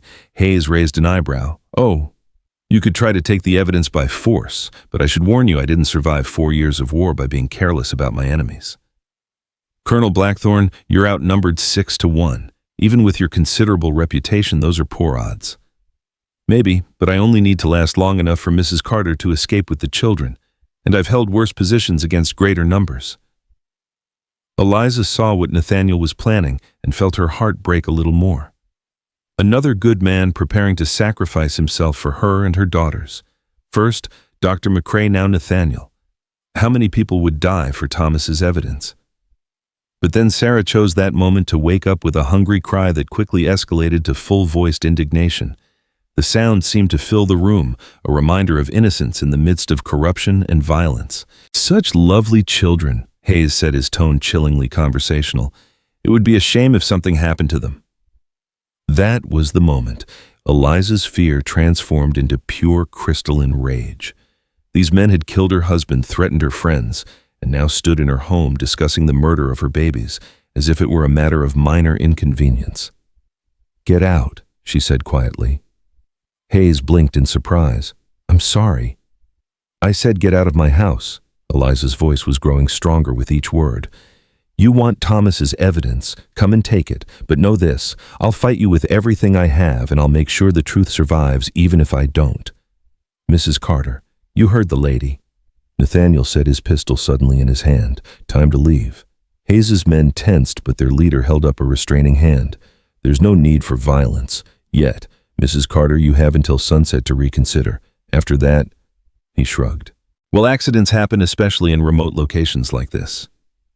As quickly as they'd come, the federal marshals retreated, leaving Eliza and Nathaniel alone with the twins and the terrible knowledge of what was coming.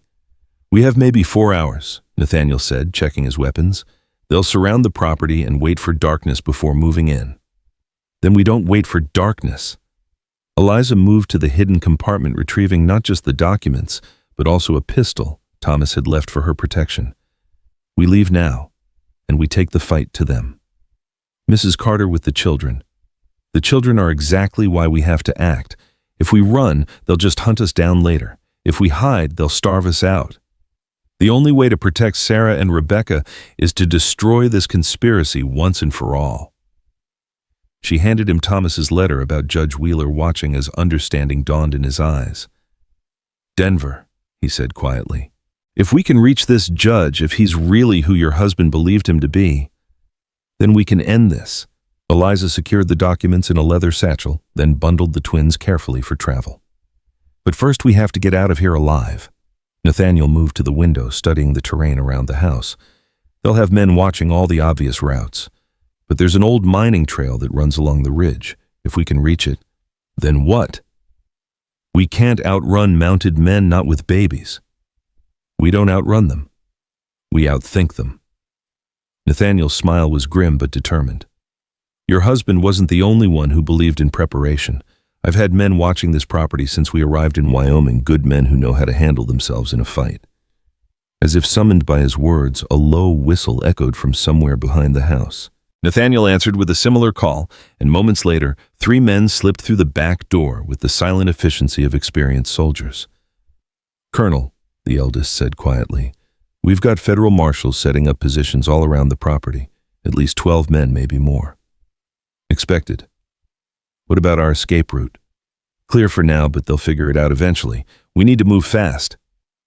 Eliza looked at these men who'd risked everything to help her strangers, who'd chosen to stand against federal authority because Nathaniel had asked them to.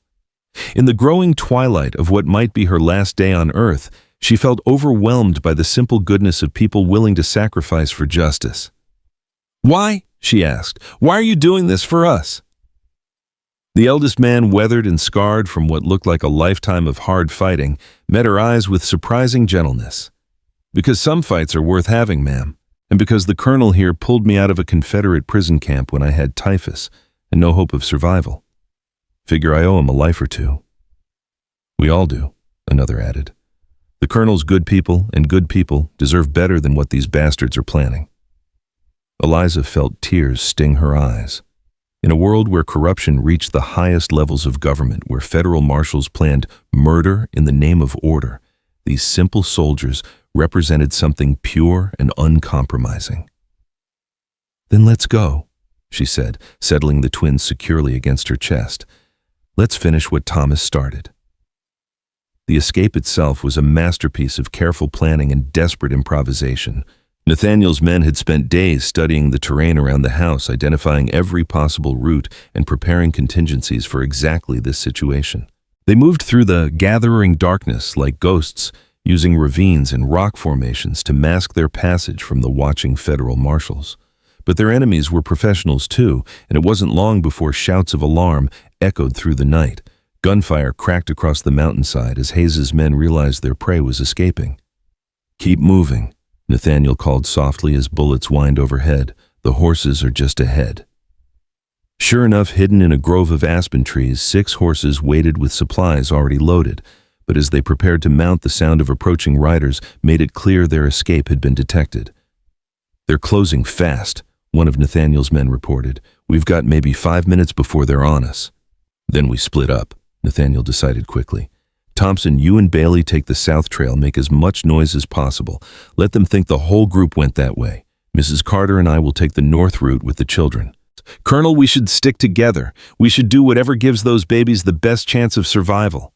Nathaniel's voice brooked no argument. "The evidence dies with us if we're all captured together." The men nodded grimly and prepared to sacrifice themselves to buy time for Eliza and her daughters. As they mounted their horses and rode off into the darkness, drawing Hayes's forces after them, Eliza felt the familiar weight of others' sacrifice pressing down on her shoulders. "Don't," Nathaniel said quietly, as if reading her thoughts. "Don't carry guilt for other people's choices. Those men know what they're doing and why they're doing it." They rode hard through the night, following mountain trails that seemed to exist more in Nathaniel's memory than in any physical reality.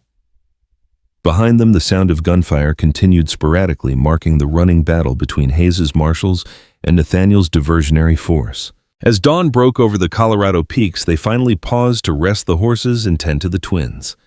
Sarah and Rebecca had been remarkably good throughout the night ride, perhaps soothed by the rhythm of their mother's horse. But now they needed feeding and changing, and Eliza needed a moment to process everything that had happened. "How many of your men will make it out?" she asked as she nursed Sarah. "Hard to say. They're good soldiers, experienced fighters, but Hayes has numbers and federal authority." Nathaniel's voice was heavy with concern. "Best we can hope for is that they scattered after drawing off the pursuit. And if they didn't, then good men died for a worthy cause. It's not the worst way to go." Eliza looked at him sharply, hearing something in his tone that worried her. "You're not planning to sacrifice yourself too, are you?" Nathaniel smiled sadly. "Mrs. Carter, I'm an old man with a lifetime of regrets and very little left to lose. You and those children represent the future, the chance for something better. If my death can secure that future, then you'll be just as dead as Dr. McCrae, and your men and Sarah and Rebecca will still be orphans." Eliza's voice was sharp with frustration. "I'm tired of good people dying for us. I want to find a way for good people to live." "Sometimes that's not possible. Sometimes it is, and we won't know which until we try." She finished nursing Sarah and handed her to Nathaniel while she tended to Rebecca. "Tell me about this Judge Wheeler. What makes you think we can trust him?" Nathaniel cradled Sarah with surprising gentleness for such a large man. "I don't know him personally, but his reputation is solid. He's been a federal judge for 20 years, appointed by Lincoln himself before the war ended. If anyone has the authority and integrity to act on your husband's evidence, it's Wheeler." Eliza nodded, feeling the first stirring of real hope she'd experienced in weeks. "Then that's where we go. Not to hide, not to run, but to fight back. Denver's still 2 days' ride, and Hayes will have telegraphed ahead. Every federal marshal in the territory will be looking for us. Then we don't travel as ourselves. Eliza's mind was working quickly now, processing possibilities. A colonel and a widow traveling with twins would be memorable, but a rancher and his wife with their children? Understanding dawned in Nathaniel's eyes. It could work. I know people between here and Denver, people who might help with supplies and fresh horses. And new identities. Leave that to me. They remounted and continued their journey, but now with a different purpose. Instead of simply fleeing, they were moving toward a specific goal, toward the possibility of ending the conspiracy that had cost so many lives. As they rode, Eliza found herself thinking about Thomas and the choice he'd made to gather evidence against his own family. At the time, it had seemed impossibly brave and impossibly naive, but now she understood that he'd been planning for exactly this moment, for the day when someone would need to carry his fight forward. He knew, she said suddenly. What, Thomas? He knew he would probably die for what he was doing. That's why he hid the evidence so carefully, why he prepared instructions for me to follow. He was counting on someone else to finish what he started. Nathaniel considered this. That takes a special kind of courage, not just the courage to face death, but the courage to trust in the goodness of people he'd never meet. People like Dr. McCrae, like you and your men, like Judge Wheeler if we're right about him. Yes, Thomas bet everything on the idea that there are still good people willing to fight for justice even when the cost is high. Eliza looked down at her daughters sleeping peacefully despite the uncertain road ahead. Then we'd better make sure his bet pays off. The next 2 days passed in a blur of careful travel and constant vigilance. Nathaniel's contacts proved reliable, providing them with fresh horses' supplies and the rough clothing of frontier farmers. By the time they reached the outskirts of Denver, they looked like any other family coming to town for supplies. But as they approached the federal building where Judge Wheeler supposedly worked, Eliza felt her heart sinking. Federal marshals were everywhere, clearly searching for someone matching their description. Hayes had indeed telegraphed ahead.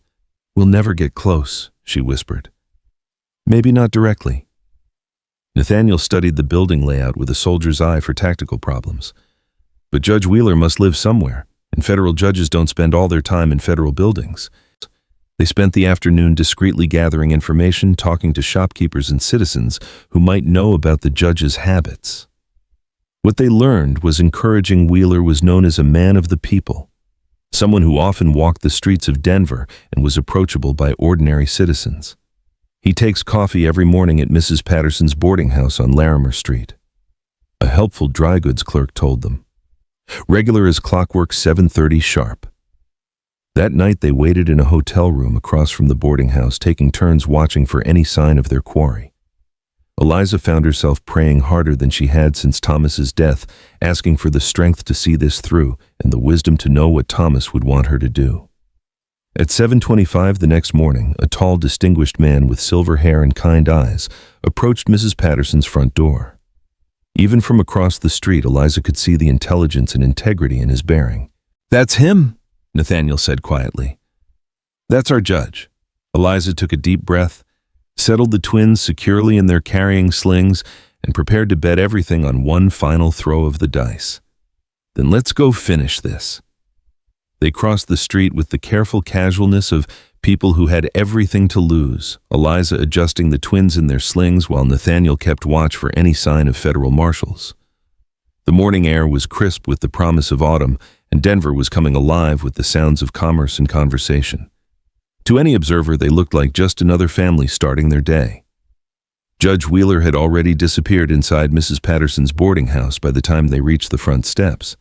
Through the lace-curtained windows, Eliza could see him settling at a corner table with a newspaper and what looked like his regular morning coffee. "How do we approach him?" she whispered. "If Hayes has people watching, then we take that risk," Nathaniel replied quietly. "Some conversations can't wait for perfect circumstances." They entered the boarding house's modest dining room, where the smell of fresh biscuits and coffee created an atmosphere of homey normalcy that seemed almost surreal after their desperate flight through the mountains. Mrs. Patterson, a plump woman with kind eyes, greeted them with the practiced warmth of someone accustomed to travelers. "Good morning, folks. Looking for breakfast?" "Just coffee, thank you," Nathaniel said, guiding Eliza toward a table near the judge. "And maybe some of those biscuits for the lady." As they settled at their table, Eliza found herself studying Judge Wheeler more closely. Thomas's letter had described him as a man of absolute integrity, someone who'd been secretly investigating the conspiracy for years. But letters could lie, and desperation could make people see virtue where only self-interest existed. The judge looked up from his newspaper, his eyes meeting Eliza's across the small dining room. For a moment she saw only polite curiosity. Then, something shifted in his expression, a flicker of recognition that sent ice through her veins. He knew who they were. Wheeler folded his newspaper with deliberate care and rose from his table, leaving money beside his coffee cup. As he approached their table, Eliza felt her hand move instinctively toward the pistol hidden beneath her shawl. "Mrs. Carter," he said quietly, his voice carrying just far enough to reach their table. "Mr. Morrison, I believe we have mutual friends who would like us to meet." The use of Nathaniel's assumed name told them everything they needed to know. Judge Wheeler wasn't just aware of their situation, he'd been expecting them. "Judge Wheeler," Nathaniel replied carefully, "we were hoping for a private conversation." "Of course. My chambers are quite private, but perhaps too public for our purposes. Might I suggest a more informal setting?" Wheeler glanced around the dining room, noting the other patrons who were beginning to pay attention to their conversation. "Mrs. Patterson has a lovely garden behind the boarding house, quite secluded." They followed him through the boarding house's rear door into a small but well-tended garden surrounded by high wooden fences. Late-blooming roses climbed trellises on either side of a bench where Wheeler settled with the careful movements of a man who'd seen too many difficult conversations. "Your husband was a remarkable man, Mrs. Carter," he said without preamble. "His letters reached me shortly before his death, along with enough evidence to hang half the territorial government." Eliza felt tears sting her eyes at the mention of Thomas. "Then you know why we're here." "I know why you think you're here. The question is whether you understand the full scope of what your husband uncovered." Wheeler's expression was grave. "This conspiracy doesn't end with Chief Marshal Hayes or Senator Morrison. It reaches into the federal government itself, into institutions that are supposed to be above corruption." "How high?" Nathaniel asked. "High enough that even I'm not certain who can be trusted absolutely." Wheeler pulled a document from his coat. 3 federal judges have been compromised, including one on the Supreme Court, at least 6 senators, and God knows how many federal marshals and territorial officials. The scope of it was staggering. Eliza had known the conspiracy was large, but this suggested a corruption that had infected the very heart of American government. "Then how do we fight it?" she asked, "if the system itself is compromised?" "We use the parts of the system that still work," Wheeler replied. "There are good people in government, Mrs. Carter. Honest judges, incorruptible officials, military officers who still believe in their oaths. But they need proof evidence that can't be dismissed or suppressed." "Thomas's documents," Nathaniel said. "Exactly. But not just the evidence he gathered, the evidence he prepared for this specific moment." Wheeler leaned forward. "Your husband was a brilliant man, Mrs. Carter. He didn't just document the conspiracy's past crimes, he predicted their future actions and prepared countermeasures."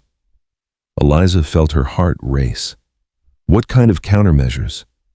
The kind that turn their own corruption against them, financial records that prove ongoing criminal activity, correspondence that reveals current plans, and most importantly, a list of every honest official Thomas identified, people who can be trusted to act on this evidence.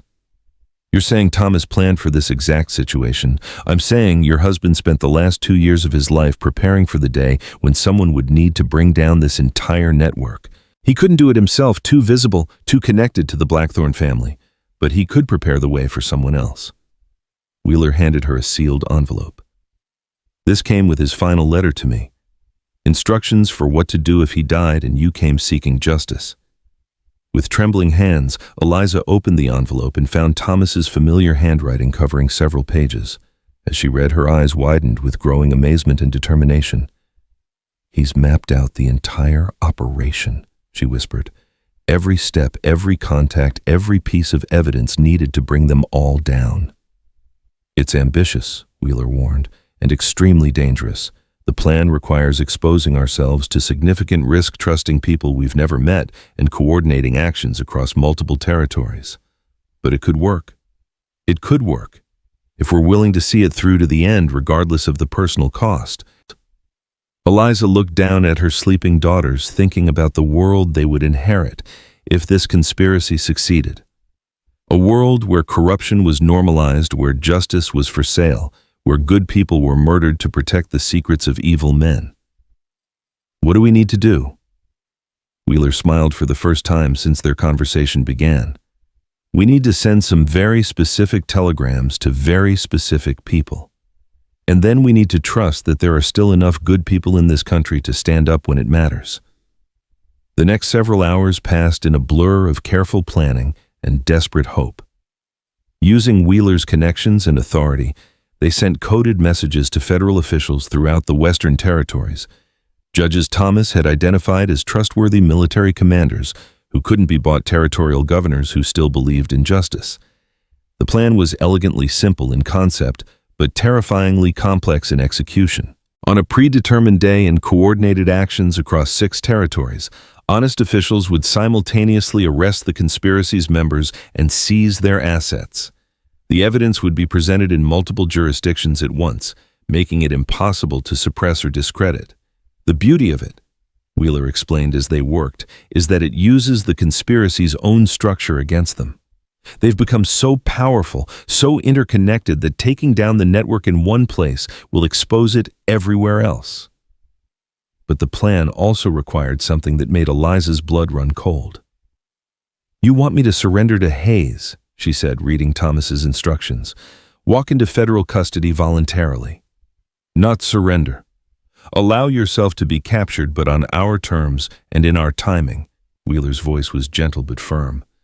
"The plan requires Hayes to believe he's won to gather the other conspirators for what they think will be the final suppression of evidence. And when they're all together, that's when we spring the trap. Federal marshals we know are clean will be positioned to arrest them all simultaneously, but only if we can draw them into the open." Nathaniel shook his head. "It's too dangerous. If something goes wrong, if one of your clean marshals isn't as trustworthy as you think, then we die," Eliza said simply. "But if we don't try, the conspiracy succeeds anyway, and my daughters grow up in a world where evil men hold all the power." She looked at Thomas's letter again, seeing not just his plans but his absolute faith in her ability to carry them out. He'd known this moment would come, known she would have to choose between safety and justice. "When?" she asked. 3 days, Wheeler replied. "That gives us time to coordinate with our contacts and ensures everyone is in position. And in the meantime, we wait, and we pray that your husband's faith in the American people wasn't misplaced." The next 3 days tested every reserve of courage Eliza possessed. They stayed hidden in a safe house Wheeler had arranged a modest apartment above a bakery owned by a German immigrant who'd learned to hate tyranny in his homeland. The twins thrived in the relative safety, growing stronger and more alert with each passing day.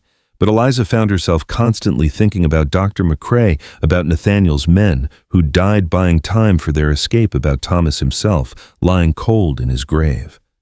So many good people had sacrificed everything for this moment. The weight of their expectations was almost unbearable. "Second thoughts?" Nathaniel asked on the evening before their planned action. "Third and fourth thoughts," Eliza admitted, "but not about whether we should do this, about whether I'm strong enough to see it through. Your husband thought you were. Thomas thought a lot of things. He thought his uncle could be reasoned with. He thought the federal government could be trusted to protect witnesses." Eliza's voice carried the bitterness of hard experience. "He was wrong about those things, but not about you." Nathaniel's voice was firm with conviction. "I've watched you these past weeks, Mrs. Carter. I've seen you face impossible choices and make the right ones every time. Thomas wasn't wrong about your strength." That night, Eliza wrote letters to her daughters, trying to capture everything she wanted them to know if she didn't survive the next day.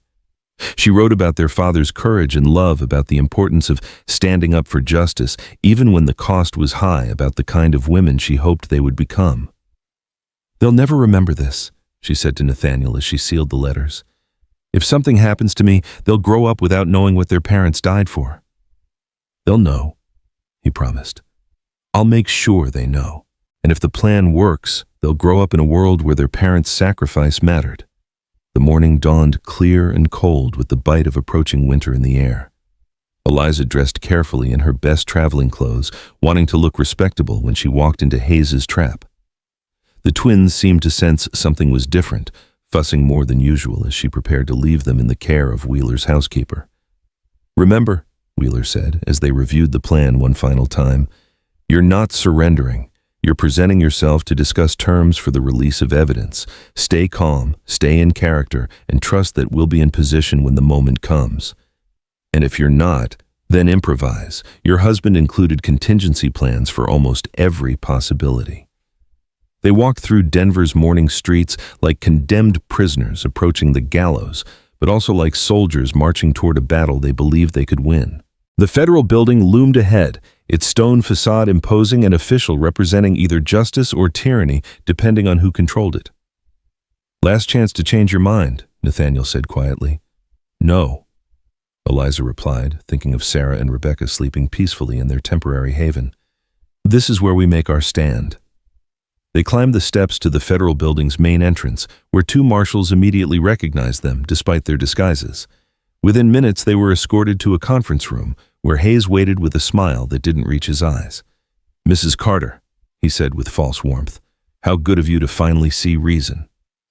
"I want to discuss terms," Eliza said, settling into a chair across from him, "for the release of my husband's evidence and the safety of my children." "Of course you do. But I'm afraid the situation has changed somewhat since our last conversation."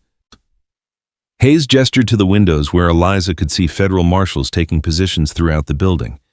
"You see, we've identified several of your husband's contacts, including some who thought they were operating in secret." Eliza felt ice forming in her stomach. If Hayes had uncovered their network of honest officials. "Judge Wheeler sends his regards." Hayes continued conversationally. "Such a shame when respected members of the judiciary get involved in conspiracy theories. I'm afraid his career is quite over." "You're lying." "Am I? Perhaps you'd like to see for yourself." Hayes nodded to one of his men, who opened a side door to reveal Wheeler in shackles, his face bearing the evidence of rough treatment. "I'm sorry, Mrs. Carter," Wheeler said quietly. "They were waiting for us. Someone betrayed the plan." The trap had been turned back on them. Instead of drawing the conspirators into the open, they'd walked directly into Hayes's web. Eliza felt the last of her hope crumbling as she realized how completely they'd been outmaneuvered. "Now then," Hayes said pleasantly, "let's discuss the terms of your cooperation. You'll hand over any remaining evidence, sign a statement declaring your husband's accusations to be the product of grief-induced delusion, and disappear quietly into whatever life we arrange for you. And if I refuse, then your children will be orphaned today, and the evidence will be destroyed anyway. Not much of a choice, really." Eliza looked at Wheeler, seeing the defeat in his eyes, and felt something break inside her chest. All of Thomas's planning, all the sacrifices made to reach this moment, and it had all been for nothing. Then she remembered Sarah's tiny hand curled against Rebecca's cheek, the innocent trust in their sleeping faces, and the promise she'd made to raise them better than the blood they carried. "Actually," she said quietly, "I think there's a fourth option you haven't considered." Hayes raised an eyebrow. "Oh, the option where you've underestimated the American people's capacity for justice." As if summoned by her words, the sound of gunfire erupted from outside the building. Not the sporadic crack of a few weapons, but the sustained volleys of a coordinated assault. Hayes's smile faltered as shouts echoed through the corridors. "What the hell?" The conference room door burst open to admit a tall man in a cavalry uniform, his insignia marking him as a full colonel. Behind him came soldiers who moved with the precision of elite troops. "Federal Marshal Hayes," the colonel announced, "by order of the Secretary of War and the Attorney General of the United States, you're under arrest for treason, conspiracy, and violation of federal statutes." Hayes reached for his weapon, but found himself facing the business end of multiple rifles. "This is illegal. You have no authority." "I have all the authority I need," the colonel replied calmly. "Congressional authority signed by President Grant himself after reviewing evidence provided by concerned citizens." Eliza felt her heart stop. "Evidence provided by whom?" The colonel smiled. "By Judge Marcus Wheeler, acting in his capacity as a federal investigator. It seems your husband's network was more extensive than anyone realized." Wheeler, no longer looking defeated, shrugged apologetically. "I'm sorry for the deception, Mrs. Carter, but we needed the conspirators to believe they'd won, to gather them all in one place where we could arrest them simultaneously." I mean this entire operation was part of your husband's plan. The capture, the apparent betrayal, even Hayes's moment of triumph, all of it designed to draw out every member of the conspiracy. Through the windows, Eliza could see federal marshals leading away dozens of men in custody, not just Hayes's immediate subordinates, but officials she recognized from Thomas's lists. Territorial politicians who'd been bought and paid for with Confederate gold. "How many?" she asked weakly. 43 arrests across 6 territories, the colonel reported, including Senator Morrison, the real one, not the imposter, and sufficient evidence seized to prosecute every one of them. Hayes, now in shackles himself, looked around the room with dawning horror. "This is impossible. The network was too well protected, too deeply embedded." "Your network was built on fear and greed," Wheeler said quietly. "It couldn't survive contact with courage and justice. Thomas Blackthorne proved that, and his wife confirmed it." As federal soldiers led Hayes away, Eliza felt the full weight of the past weeks finally settling on her shoulders. It was over. The conspiracy that had killed her husband, threatened her children, and corrupted so much of the territorial government was finally broken. "Mrs. Carter," the colonel said gently, "there's a carriage waiting to take you back to your children. I believe they're probably wondering where their mother is." The ride back to Wheeler's safe house passed in a blur of exhaustion and overwhelming relief. Eliza found herself thinking not about the victory they'd achieved, but about the cost it had required. Dr. McCrae would never see justice done. Nathaniel's men had died without knowing their sacrifice would ultimately succeed. But when she climbed the stairs to the apartment above the bakery and found Sarah and Rebecca sleeping peacefully in their makeshift nursery, she knew it had all been worth it. Her daughters would grow up in a world where justice was possible, where good people could stand against corruption and win. "Mama's home," she whispered, gathering them into her arms. "And you're safe. You're finally safe."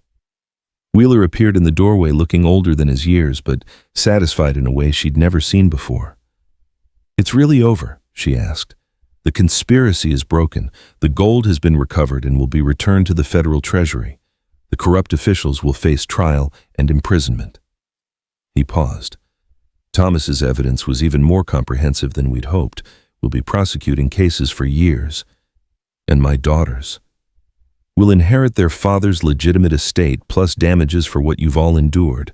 They'll want for nothing, Mrs. Carter, nothing except their father's presence." Eliza felt tears finally coming, the grief she'd held back through weeks of danger and desperation. Thomas was gone, and no amount of justice could bring him back. But his sacrifice had meaning. Now had accomplished something that would protect not just his own children, but countless others.